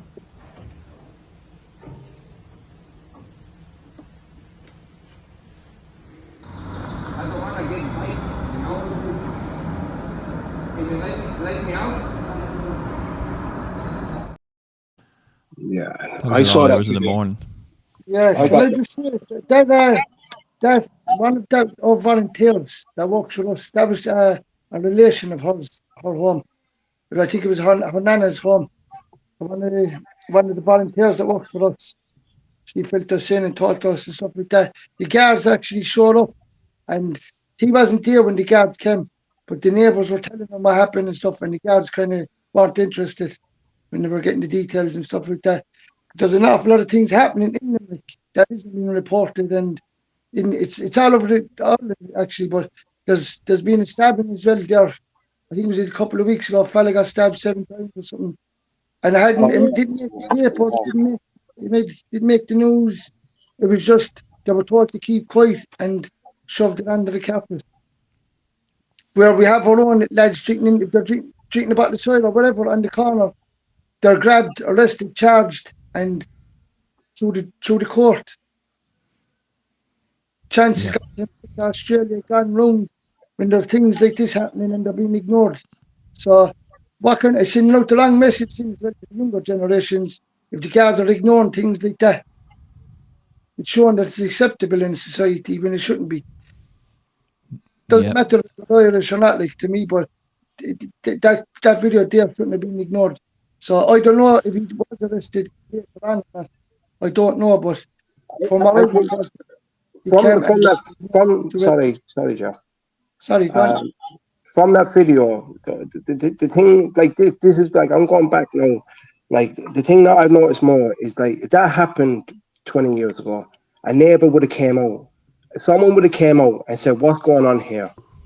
And then they would have woken up in there. But because at the end of the day, like anyone that has kids don't sleep properly at night because they're you know, if they've got young kids, they're kind of listening out to make sure they're sleeping okay and stuff like that, you know. So like most adults will kind of they don't go into deep sleep. So you would hear someone outside banging windows and making a racket. If I was living next door to that old lady, and you know even old ladies living next door to you, you would have went out and said, what are you doing? This is like, you know, we can't rely on the guards no more. The guards, look, I'm not saying they're useless, you know, they have other priorities or whatever. But like if people start coming together and start looking after their neighbours, this stuff like this wouldn't be happening as frequent as is, like, you know. Yeah, it's changing. Limerick's changing massively. You can see it, and it's shocking how fast you can see it as well. No, it is. So there it is. There, everyone. There will be a patrol, you know, coming this Friday in Limerick, and I think it's important. And Jer, I want to say fair play to you for everything you do in Limerick. You know, one of the unsung heroes that are around the country that have to step up when the government don't do what they're doing, out of your own time, going out to these people. So fair play to you. And Sean, thanks very much for coming on and telling that story. I know it's your own personal story of what's going on with your wife there as well, but it's important because it just goes to show how much we need these patrols and how much we need the Irish people to look after their own, because the people in the government are not the Irish people. The Garda Síochána are not the Irish people. These aren't part of us anymore. These aren't our people. No. I saw a video recently enough, and it was a woman interviewing with people, and the woman would ask people, she's like, if your country went to war tomorrow, would you fight? And the amount of people that said no was scandalous. Now, I'm not acting a big man. I'd be scared. I'd be petrified to go to war. But if I had to go to war for the safety of my kids, then I would. But when people are living in the country and are not willing to stand up for their country, then something's wrong. Something's after going wrong in Ireland big time, because especially with the Irish history that Ireland have, you know, for a country that's fought for their whole lives, you know, for their freedom, to be dealing with this I remember being in Limerick, I'd say about 15 years ago with a mate of mine in Limerick City. Great night out. I think we went to a band called the Pearly Whites. They were amazing. They were a great band. I think they're a wedding band. And as you said, like, Limerick was bustling, you know what I mean? Like, every street was bustling, you know what I mean? All Irish people nearly, you know what I mean? There was no foreigners, there was no messing, there was none of this. And as you said, 15, 20 years ago, your missus, if I'd have been passing by and seen that, I'd have stopped and helped your missus. Now people take out their phones now and do videos and shit like that. The whole culture has swung way around, you know what I mean? We're not looking after each other anymore, you know what I mean? We're looking for clicks and clicks. That's what people do, you know what I mean? And that's the facts of it, really, isn't it? Yeah. And I come in there 1 minute, and we have a thing going on as well. There was this, tell you know how corrupt the system is as well. There was a certain person that was in court here in Limerick for a hit and run, and he received just a fine. You there? Yeah, we just made you bigger. Go on, I just made you bigger. Go on. He received just a fine. I got no jail sentence. He was married into I don't know, I think his uncle is a guard or something. I'm not sure. But he received a fine. I have the news article. I can send it to you. And tell me, what happened to the person they hit? He got a €100 fine. He got that young girl. She's dead. She's dead. €100 fine. And I'd be right in saying that there was some relation to a member of the force for the accused person. Yeah, he was. I don't know if he's married into to this or related somehow. I'm not sure, but there's some sort of link there. But he received €100 and no jail sentence or nothing. And there's a protest coming up. I think I forget the date actually, but it's on. I think it's the 14th. I'm not sure. The 14th of this month. There's a protest coming up. Well, you probably have it on your Limerick Says No page, I'd imagine, Ger. It's on Limerick Says No page and my Irish Lives Matter page as well. Okay, so that's a good thing to note to everyone. Go to Facebook and follow the Irish Lives Matter page, And I appreciate, thanks very much, Ger. Ger, I'll be seeing you next Friday. And Sean, hope to see you away. But thanks very much for coming on and telling your story. And it's very important for people to get into their patrols, because we hope to be doing these in every county across the country. So it starts here. So everyone join their group. Thanks very much, lads. Sure, thank you. Pleasure.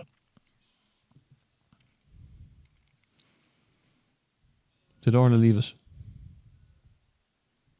You're on mute, Paul, are you? Oh, sorry, yeah, I am on mute. Sorry, what I was saying was, if they send up the stuff onto us, we can put it out on the Tuesday and Thursday night show as well. You know what I mean? So, yeah. Yeah.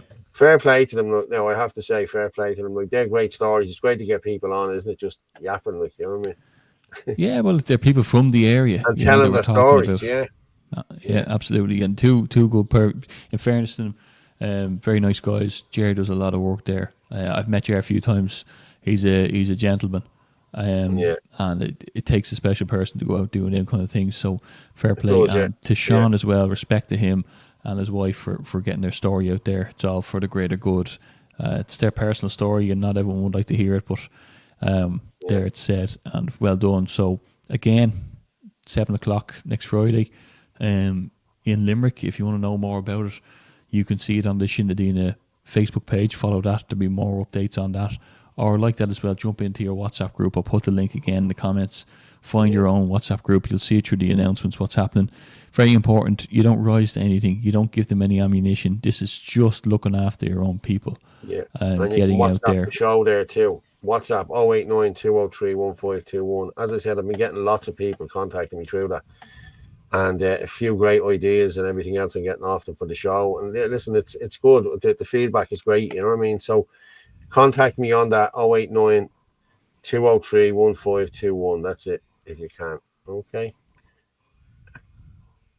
Okay. What I had a few videos there to go with, but I don't know what really to go with. Okay. Have you heard the latest song from your man Tom? Is his name Tom? It's called Man in the Sky. Have you heard it? No. This is a whopper. I'm gonna play it now, right? This is a whopper, right? And I'm gonna play it till the end because everything is true that he's singing about. I think his name is Tom. So he's the most hated rapper in America because he's a real. Is he actually Tom McDonald? Tom McDonald, yeah, that's who it is, yeah. He ran in South Kildare actually there, didn't he? Not that Tom McDonald, it's a different Tom McDonald. But here, listen to this. Now it's 3 minutes, right? It's 3 minutes, but it's a brilliant watch. And a brilliant listen. There's a man on TV at a desk in a suit. He lies through his teeth and they still call it the news. And there's a man in a white coat whose medicine kills. He loves when you're sick cause you pay for his pills. There's a man at the bank who will give you a loan so that you'll buy a house and then he'll take your home. There's a man who wants you spending your life online cause you're searching for truth but controls what you find. But we'll be fine, babe, if we don't make it through. There's a man in a church who I really hope told me the truth. Said there's a man in the sky watching over me and you. It won't help if you can fly, it's way past the moon. And there's men here on the ground that just want to burn it down. They want money, they want power, don't want no one else allowed. We'll be fine, babe, I'll be the man for you. There's a man in a court sworn to uphold the law, but he's crooked as a fence post and don't do his job. There's a man in a classroom who should know the facts, but he's brainwashing kids, teaching English and math. There's a man in your phone who hears everything you say. He knows everywhere you go, every joke you ever made. There's a man with a bloodline that owns the whole world. Every airplane and building and gold, brick and pearl. We'll be fine, babe, if we don't make it through. There's a man in a church who I really hope told me the truth. Said there's a man in the sky watching over me and you. It won't help if you can fly, it's way past the moon. And there's men here on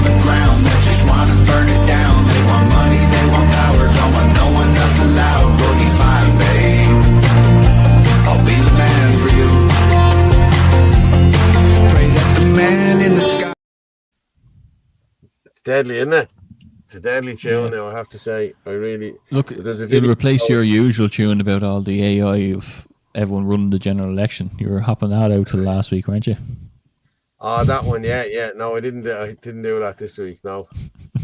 Didn't do that. I have to say, fair play to you. The what you call it was the thing for the show, the intro for the show towards the night went down well. Thank you. Oh yeah, did you use the intro? Yeah, for good stuff. Yeah. I was so busy with Zooms and all. This actually relates to this question that's coming on here. Nationalist politicians are focused 100% on the refugee issue. Anthony, what's your ideas on health, economy, housing, education? That's what puts food on the table, important issues in life. See, this is a big part of what I've seen going wrong with the Irish Freedom Party. At the Ardèche, I wrote policy for energy. I wrote policy for a nursing bill, a teacher's bill, a homemakers bill. All these things that we were lacking, that we're missing the point on. Because when we went to the doors, people were upset about a number of factors. Yeah. In the new party, I won't be writing these policies. Experts will be writing these policies, and they're already lined up. So that's what it'll be. And wide awake experts as well. Teachers who have masters in teaching, who've left teaching because of the indoctrination going on. Doctors who've lost their practices over the last 5 years because of the scams going on. These are the people who'll be writing these policies. They'll be in committees. So that's what will be different about this party. It'll be very robust, very strong, but Indigenous Irish focused. Like it is called Ireland First, and it will be the Irish First, because they're the ones getting done out of homes, they're getting done out of businesses, they're getting done out of everything. While other people come in here, they get their medical card, they get housed, they don't pay tax or insurance for their cars, they get away with doing God knows what. So it's very important. This party will also be able to bring in new policy in real time, not like other parties of the past where you can do it once a year.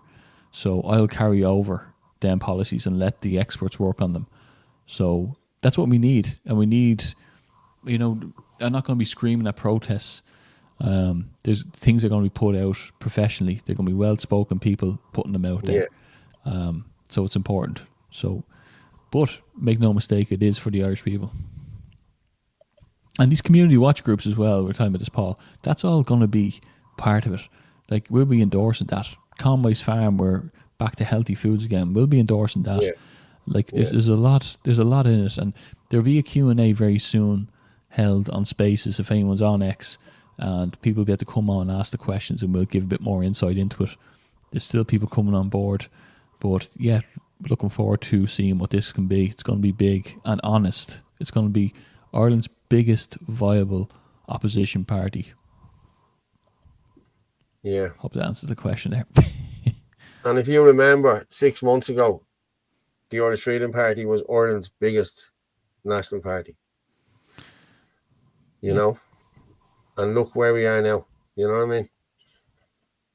Like there's six gone now. And like there was 4 of us went, and there was 2 went between Thursday and Saturday. So what does that tell you? You know what I mean? So fair play, Jerry. Whatever Jerry said, I didn't see it. What was I going to go with? Have you seen the protests in Romania over? The president has been voted in as president, and the regime are trying to get rid of him. And here, watch this.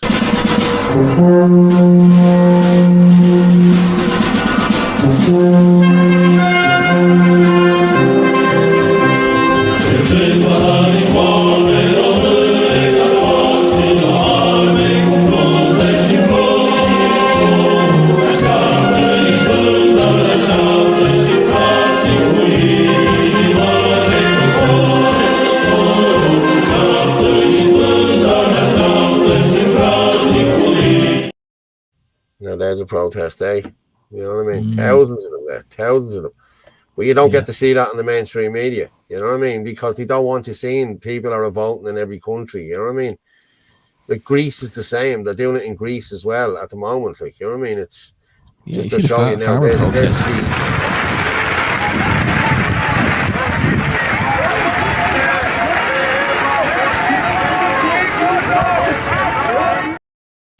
Go on, you were saying about the farmer protests, sorry. No, just across Europe you're seeing all the farmer protests, they're crazy.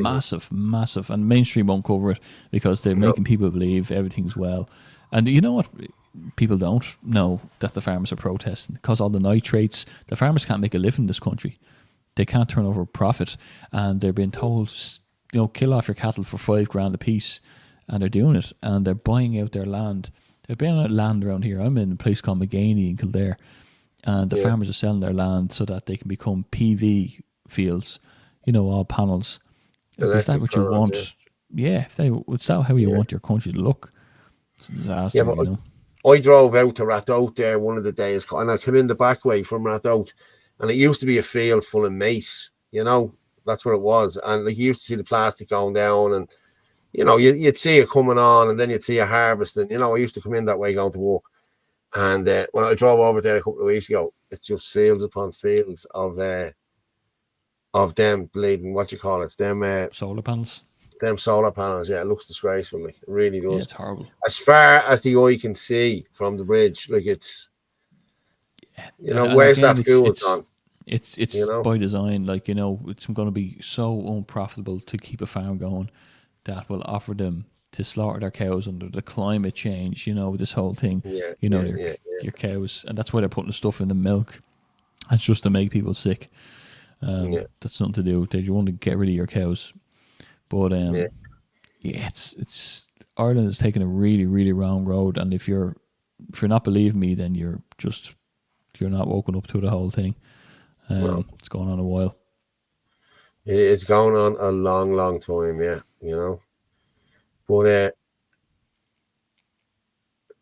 we spoke about the triple lock earlier, and we spoke about Comey. I just want to show. I'm going to speak about this fella. Hazim Malaka. We've all heard about this guy that RTE rolled out on Thursday night as a Palestinian refugee who's sleeping in a car with his family, and he went on crying on RTE. I'm just going to play this, and this guy has really nailed it. Like, you know what I mean? So here we go. Like I don't deserve to live because I couldn't provide for my family a place to live, and it's not fair, and I can't help them. I feel helpless, hopeless. I'm left alone for this struggle, and no one is looking at us with a heart or an eye of mercy. For God's sake, I don't know why they're leaving us till now. It's bullshit. Meet Hazim Malaka. Hazim was platformed by Irish state broadcaster RTE News yesterday, February 26, 2025. In a liberal bleeding heart empathy-laden piece, Hazim blasted the Irish political elite for leaving him, his wife and at least 2 daughters homeless and sleeping in a car, allegedly. Truth is, and it is that, Hazim has been living in South Africa from at least 2012 onwards. On May 27, 2012, the South African Sunday World ran a story about a famous football star, Mark Batchelor, being stabbed by none other than Hazim Malaka, then aged 27. If you notice in RTE's piece, they don't bother providing an age for Hazim.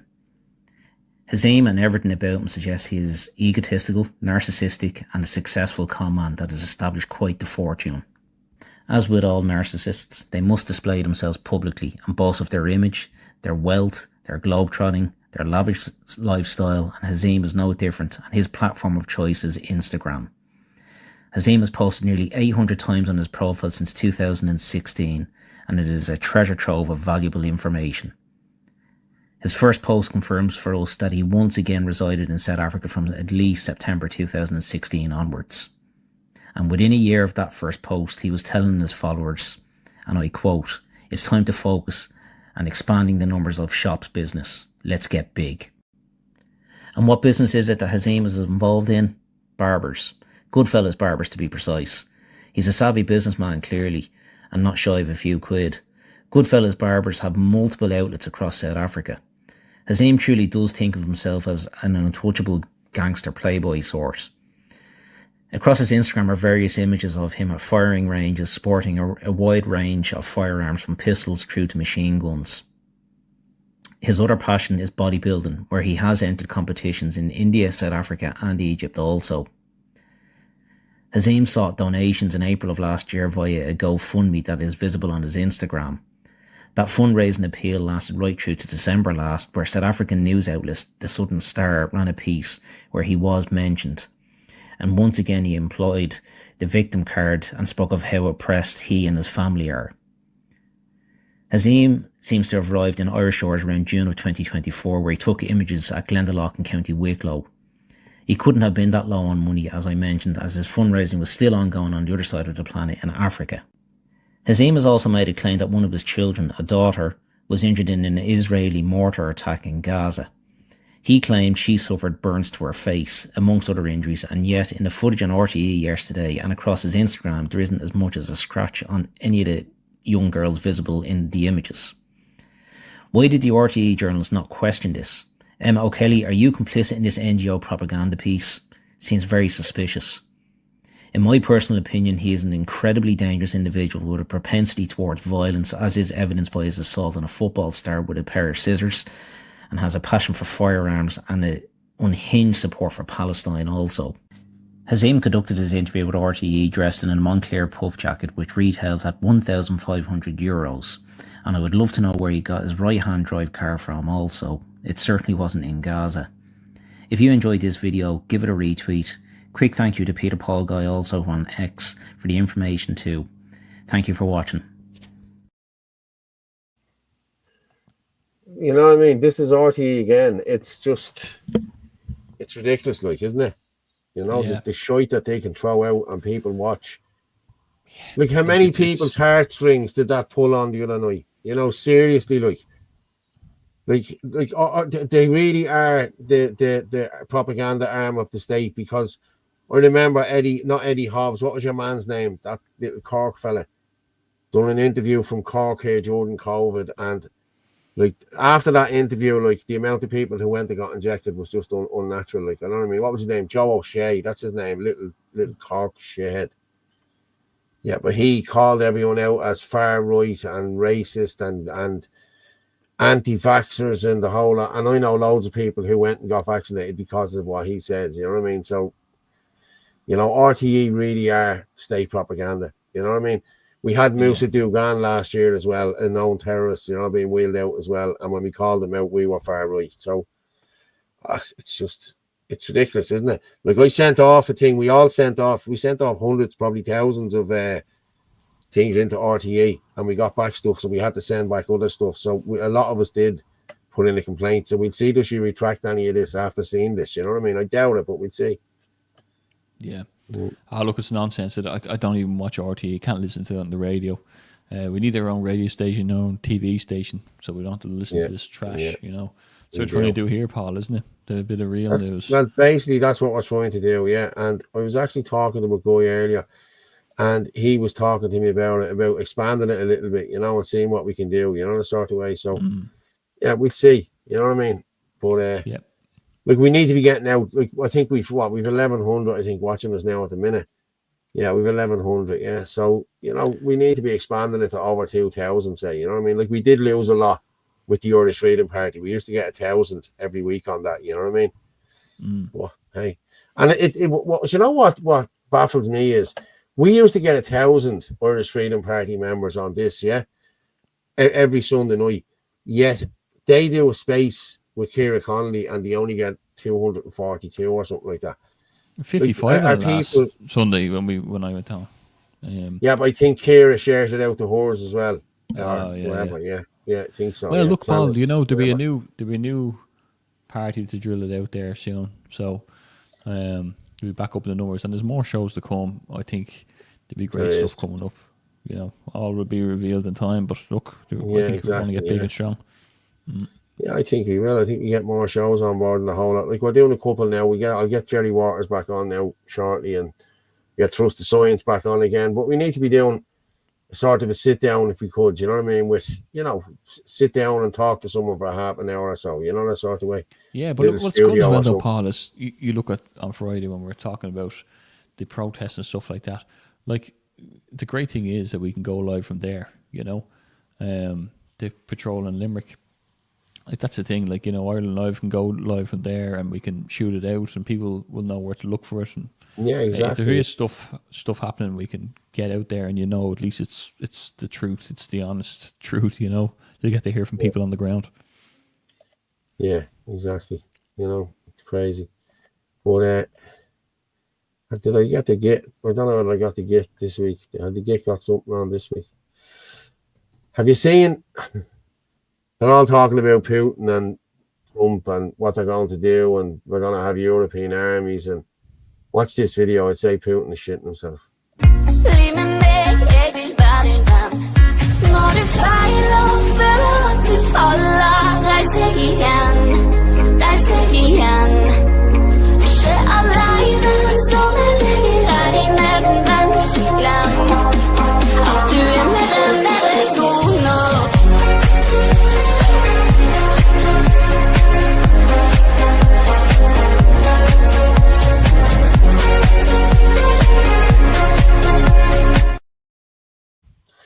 I'd say Putin's army are actually shitting themselves now, I'm being honest, like, you know what I mean? Come on, lads. Is that real, like, Paul, is it? That's real. That's the European armies doing some sort of a TikTok shite. Come on, like, you know what I mean, lads? You're supposed to be soldiers. You'd think this is a movie, wouldn't you? You'd think this stuff man, it's like soldiers are supposed to be, not, you know what I mean? Come on, lads. You know what I mean? Like, that looks so... It's like the people are saying it's like, exactly, it is. Remember that? Exactly like that. Because they're trying to justify this war in Ukraine. Europe is trying to justify this war. Trump's having nothing to do with it. And he's told you, man, he's pulling out of there in the whole... He'll pull out of NATO too, I'm telling you now. And they'll be left on their Sweeney. You know what I mean? That's what's going to happen. But Europe are pushing for it. You know what I mean? Like, listen, Ukraine, that was all a setup. Like, come on, lads. 2014, this is going on since. You know what I mean? It's not... This didn't just start in 2022, like, you know what I mean? Come on.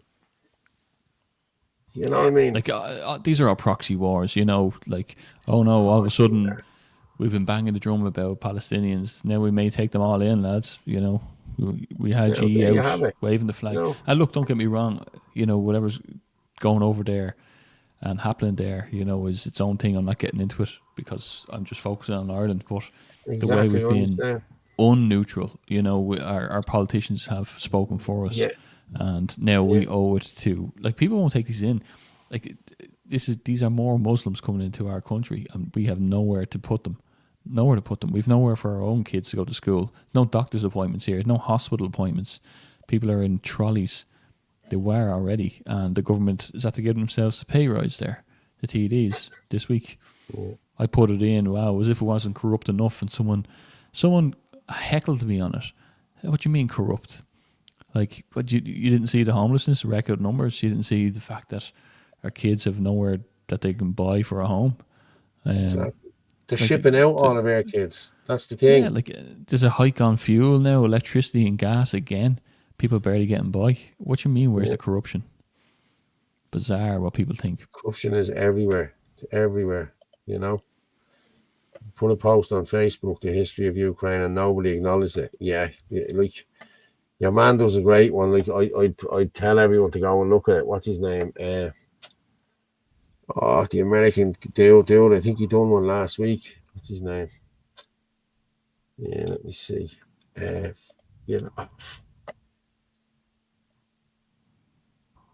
He talks about what's his bleeding name? I forget his name. But he talks about how they moved closer to Russia and the Minsk agreement and the whole lot, and this is what happened. And he told them in the European Parliament last week, you know what I mean? And that's what he spoke about, you know what I mean? But yeah, it's really crazy, like, you know what I mean?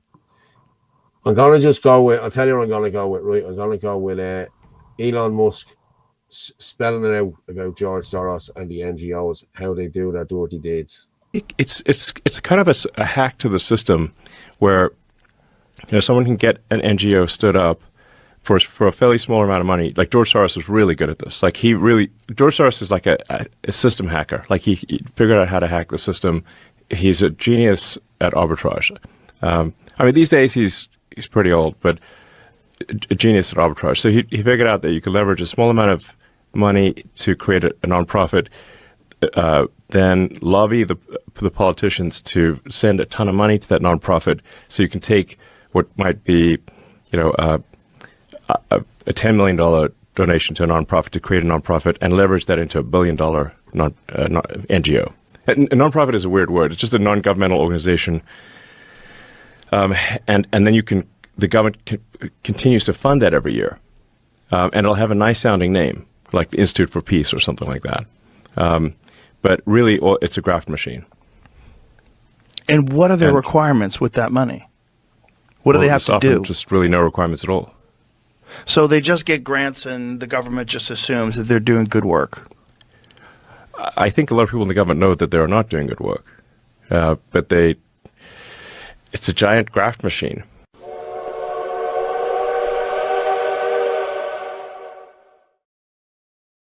Wow. This is how they do it. It's crazy, like, I mean, he's after finding trillions of dollars there, like, over the last month. Yeah. Yeah. It's Money the exact laundering. same operation in Ireland. It's true. It really is, you know what I mean? Yeah, it's amazing what's crazy. going on. Yeah. It's hard to even keep up with it all, Paul, but you have to telling? write it down. I know. Tell me about it. But I thought Orla was going to come back up, but she's not. So let me just let's just talk about these three Ginny Joes for a minute. I'll share this. Yeah. 3 Kerry TDs declare having contracts for provision of refugee accommodation. The registry of interest of TDs that was published this week. 3 of the 5 sitting TDs for Kerry have declared they have contracts with the Department of Children Equality and surely that has to be a conflict of interest if you're making legislation for this. Of course, yeah. It has to be. The same way as the Minister for Education's husband, the Minister for Education who makes legislation for our kids and puts stuff through the classes, this LGBT shite and the whole lot, just so happens that her husband is the marketing director of AbbVie that makes puberty blockers. Surely that's another conflict of interest. Are people not seeing this? Like, it's crazy, Paul. Like, they're all complicit. The guards are complicit here in Carlow, I've been told, allegedly. The TDs you look at Dundrum Townhouse, there's a lot of paperwork there. Scary stuff going on in this country. People wouldn't even be able to hack if you told them. Yeah. But it's true. Look, there'll be ways and means of putting all the information out there. Yeah. Well, listen, I think we just check a couple of comments there before we go. Zelensky was called out on the murder of American journalist who was murdered for telling the truth. Yeah, that's that. Yeah, I used to follow that guy. Yeah, God will take care of that evil man. Yeah. No one wants peace. I want peace. I want peace. Stop calling them guarded. They are state security. And 0, I still point with my dog or Argentinian American pit bull died pure white big dogs. Sorry to hear about your dog dying there now for now. But Anthony, listen, we'll drop you down for a minute and I'll come back down and talk to you in a few minutes. Fair play to you. Great night tonight. Thanks, Paul. Thanks everyone. Thanks for having the lads on and thanks for the lads for coming on. And I'll talk to you in a few minutes. But there's the Shinanadina Community Patrol starts. Yeah. Limerick, Friday the 7th at 7 p.m. Yeah, fair play. Sorry, go ahead. Try get down. Yeah, we will try and get people down. Don't worry. So, yeah, as we say, we've hit 1,200 there, people. Fair play to you. It's no good sharing now and going off. But fair play to you. Thanks very much. But yeah, if you can, please come to the Shinanadina on Friday at 7 p.m. Aaron Wilson, good night and God bless. As I say every Sunday night, the truth is like a lion. You don't have to defend it. You just let it loose and it will defend itself. Good night and God bless.